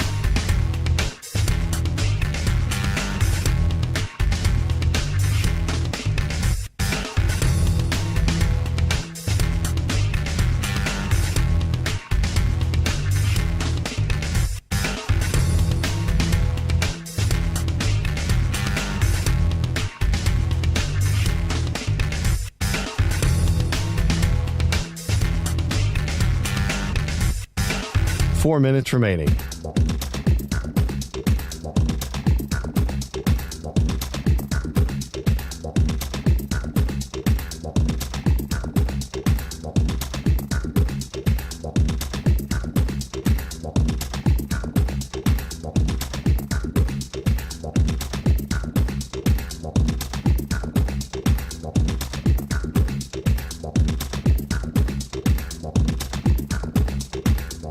Three minutes, 30 seconds remaining.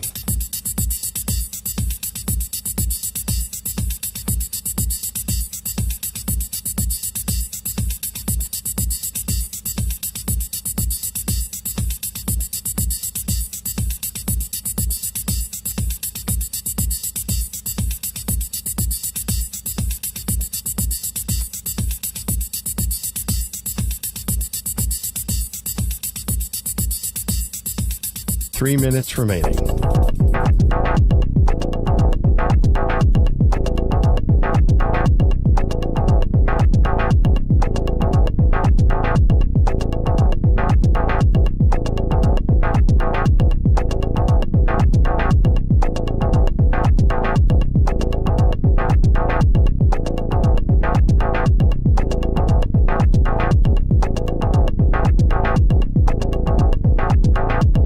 Two minutes, 30 seconds remaining.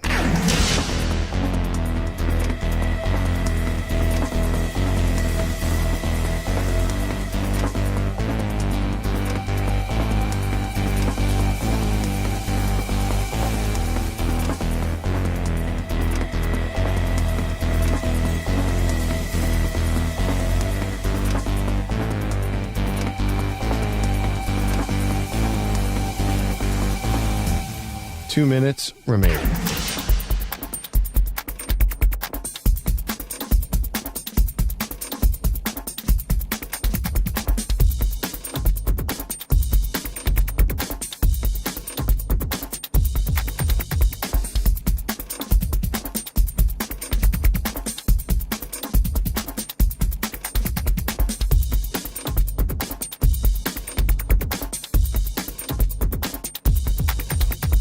1 minute, 30 seconds remaining.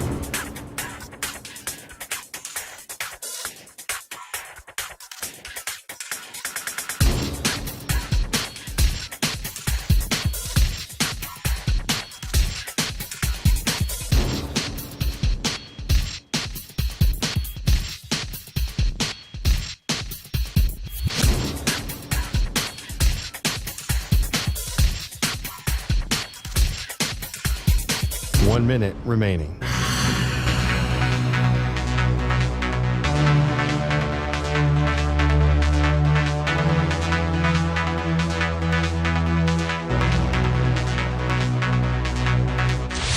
Five seconds remaining.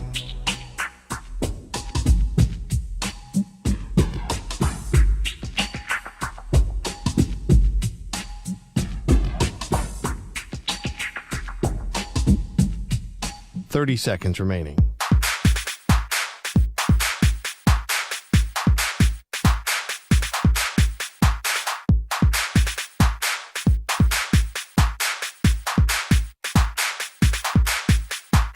Seconds.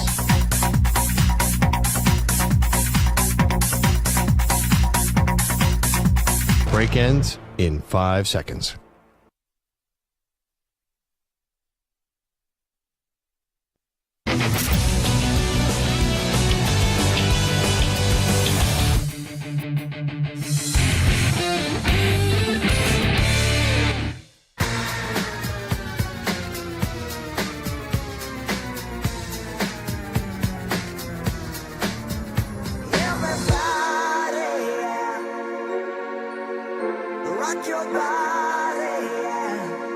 Hey, this is Howie. And this is Nick from the Backstreet Boys. And you're listening to the Zach Gelb Show. And guess what? Zach is back. All right. He's live. He's nationwide. This is the Zach Gelb Show. Oh, my God, we're back again. All right, it is the Zach Gelb Show on the Infinity Sports Network. I saw a tweet last night, and the tweet was from Jordan Schultz. Text from an NFC GM. The amount of regret some teams have for not hiring Jim Harbaugh when they've had a chance. It's very real. So I think it's pretty obvious who they're talking about. They're talking about the Chicago Bears. Now, I don't think that's coming from inside the Bears building. I don't. But it's pretty damn obvious that the Bears, who are going to fire Matt Eberflus, and I said this last year, they should have hired Jim Harbaugh last year. Now, I don't know if Harbaugh would have taken it, to be clear. I mean, I know he played for the Bears, but I think he really wanted the Chargers job because it's like you look at it, it's kind of the perfect mixture of all worlds. No one's going to question you, really, with the Los Angeles Chargers. The fan base isn't as intense and as large as some other fan bases. That's my way of saying, Chargers fans, you got to pick up the intensity a little bit. I know, San Diego to LA, I understand that, but come on. But also, you had Justin Herbert. And I thought there was a great appeal of getting to coach an established quarterback already in Justin Herbert. And Harbaugh, you know, is going to be a little quirky. He's going to want to build his team a specific way. He could kind of operate to the beat of his own drum out in the Chargers, and they'll give him time. But I'm trying to think here, Stu. So this is a text from an NFC GM, according to Jordan Schultz. The amount of regrets some teams have for not hiring Jim Harbaugh when they've had a chance, it's very real. Now, maybe some in the Bears building wanted Harbaugh, and right, the president and Warren and also Ryan Poles were like, no, we're keeping Matt Eberflus. So maybe this is coming from inside the Bears building. But if it's not coming from within the Bears building, what NFC team, and it says an NFC GM, who's the team that employs this GM that you think is dragging the Bears? I have to imagine, right, they're talking about the Bears here, Stu. I think it's the Bears. If it's not the Bears, I mean, NFC, it's tough. There's not really a lot of... It's definitely the Bears. Yes. So my question to you is, who's the GM? Who's the rival GM? Oh, I see. That's dragging the Bears here? Probably the Packers. Right? Yeah. Especially after you beat them and in the way that you beat them. Yeah. It's got to be. I think it's got to be the Packers. So you think Gutekunst is calling up Jordan Schultz, and he's like, hey, how stupid are the Bears? All right? They had Jim Harbaugh, who played for them. And they could have had him coaching Caleb Williams besides this poser and Matt Eberflus, who all he does is he has the slick hair all the way back. Like, come on. So I'm looking at this right now. Teams outside of the Bears that could say, yeah, we have regret not making a tougher run at Jim Harbaugh. Hey, Stu, you think there's a team out there that may have some regret? I do. You know who that team is? Sorry, I'm like Roger Clemens. I'm misremembering a few things. That's Who would right. that team be? Yeah, certain West Coast AFC team that, in the division, too. Yeah, and they had a chance, and I guess, the McDaniels hire was more sexy to them at the time. I don't know. It obviously, looking back, it looks pretty bad. Well, not even that. Or this offseason, too. This offseason, too. So twice. So you're 100% right. I forget who it was. Bonsignor, does he cover the team? He sure does, yes. Maybe it was him. I used to do this segment when I was on from 6 to 10 p.m. Eastern time. Story time with Uncle Zach here. Gather around. If you have a little campfire going, get the marshmallow, roast the mallow, put the mallow on top of the cracker, put the chocolate right there, and enjoy a little s'more. So I want to say it was Bonsignor. I don't even, who else covers the Raiders? Seriously. Now, they have other people that, it wasn't the guy Goldbranson. I like him. He's a nice dude. I really think it was Bonsignor. So, is he bald? Yes, he is. Yeah, okay. Yes. So, it definitely was him. So, we're doing this segment where we would do a coaching carousel. So, let's say there's 8 openings. We'd call, and we'd order it up whichever way. And we'd be like, okay, this team will hire this guy. So someone took Harbaugh. And we get to Bonsignor, and he goes, I'm negotiating. Like, this wasn't even on the air. This is off the air. I go, he's already off the board. You're not, like, you either pick a coach, or he goes, it's definitely going to be Harbaugh, so I'm not going to look like an idiot and not go with Harbaugh. And I go, it's a fun exercise. And I go, you know what? You're already too much. Next, we're going to go with somebody else. But he was so adamant that it was going to be Harbaugh. It ended up not being Harbaugh. But then they go back to Antonio Pierce after the interim thing. And that was coming off of Bisaccia, right? When they didn't hire Bisaccia. Yes. So then they hired McDaniels. Yep. And then it's like, okay, we got to hire him because he is the interim that had success. We didn't hire the last interim that had success. So we're not going to go make a stiffer run at Harbaugh. And we'll just have it. That was twice. Twice they could have got Harbaugh. Now, I think Harbaugh would have been, I love Harbaugh. Love him. Love him, love him, love him, love him, love him. He would have been an idiot, though, to go to the Raiders the second time around. The first time, I could at least see it because no one was hiring him for an NFL head coach. And the Chargers of the Raiders, it's the Raiders all day. I mean, it's the Chargers all day. I was like Mike Elko there for a second. Did you hear Mike Elko today by any chance? No. So Mike Elko, they're playing Auburn this weekend. I read this. Yeah. And he's talking about how important, and I've been there before where you're talking about something, you slip up. But he's talking about how important it is to be all in on the game this week. And then he's like, our focus is only on Texas. I mean Auburn. Because they play Texas the following week. That was kind of my moment right there when talking about the Raiders and the Chargers. But I would say right now, the Raiders have regret. The Bears definitely have regret. And I'll take it a step further. And this factors into the topic of the day. The Jets. Mike, Harbaugh and Rodgers. See, I love Harbaugh. Harbaugh's a strange guy, though. And Rodgers is a strange guy. I think if you would have put two strange people together, it could have been a disaster. But I think they would respect one another. And Harbaugh is a player's coach, but he's not a doormat. Like, that's the biggest thing the Jets need to do. The Jets need to hire I don't know who they could get, but the Jets need to hire a coach who isn't a doormat. Because Salah's a nice guy. I'm not saying my head coach needs to be a douche, but I don't want my head coach to be, oh, that's a nice guy. Because that means he has no control over the locker room. So I think those three teams, I don't know if Harbaugh would have gone to any of the three, but the Jets, the Raiders, and the Bears have to be the three that have the most regret right now. The fact that Jim Harbaugh's with the Los Angeles Chargers. I think all the other teams, like, I'm not saying Raheem Morris is going to go out there and be a fantastic football coach, but they're going to win their division this year.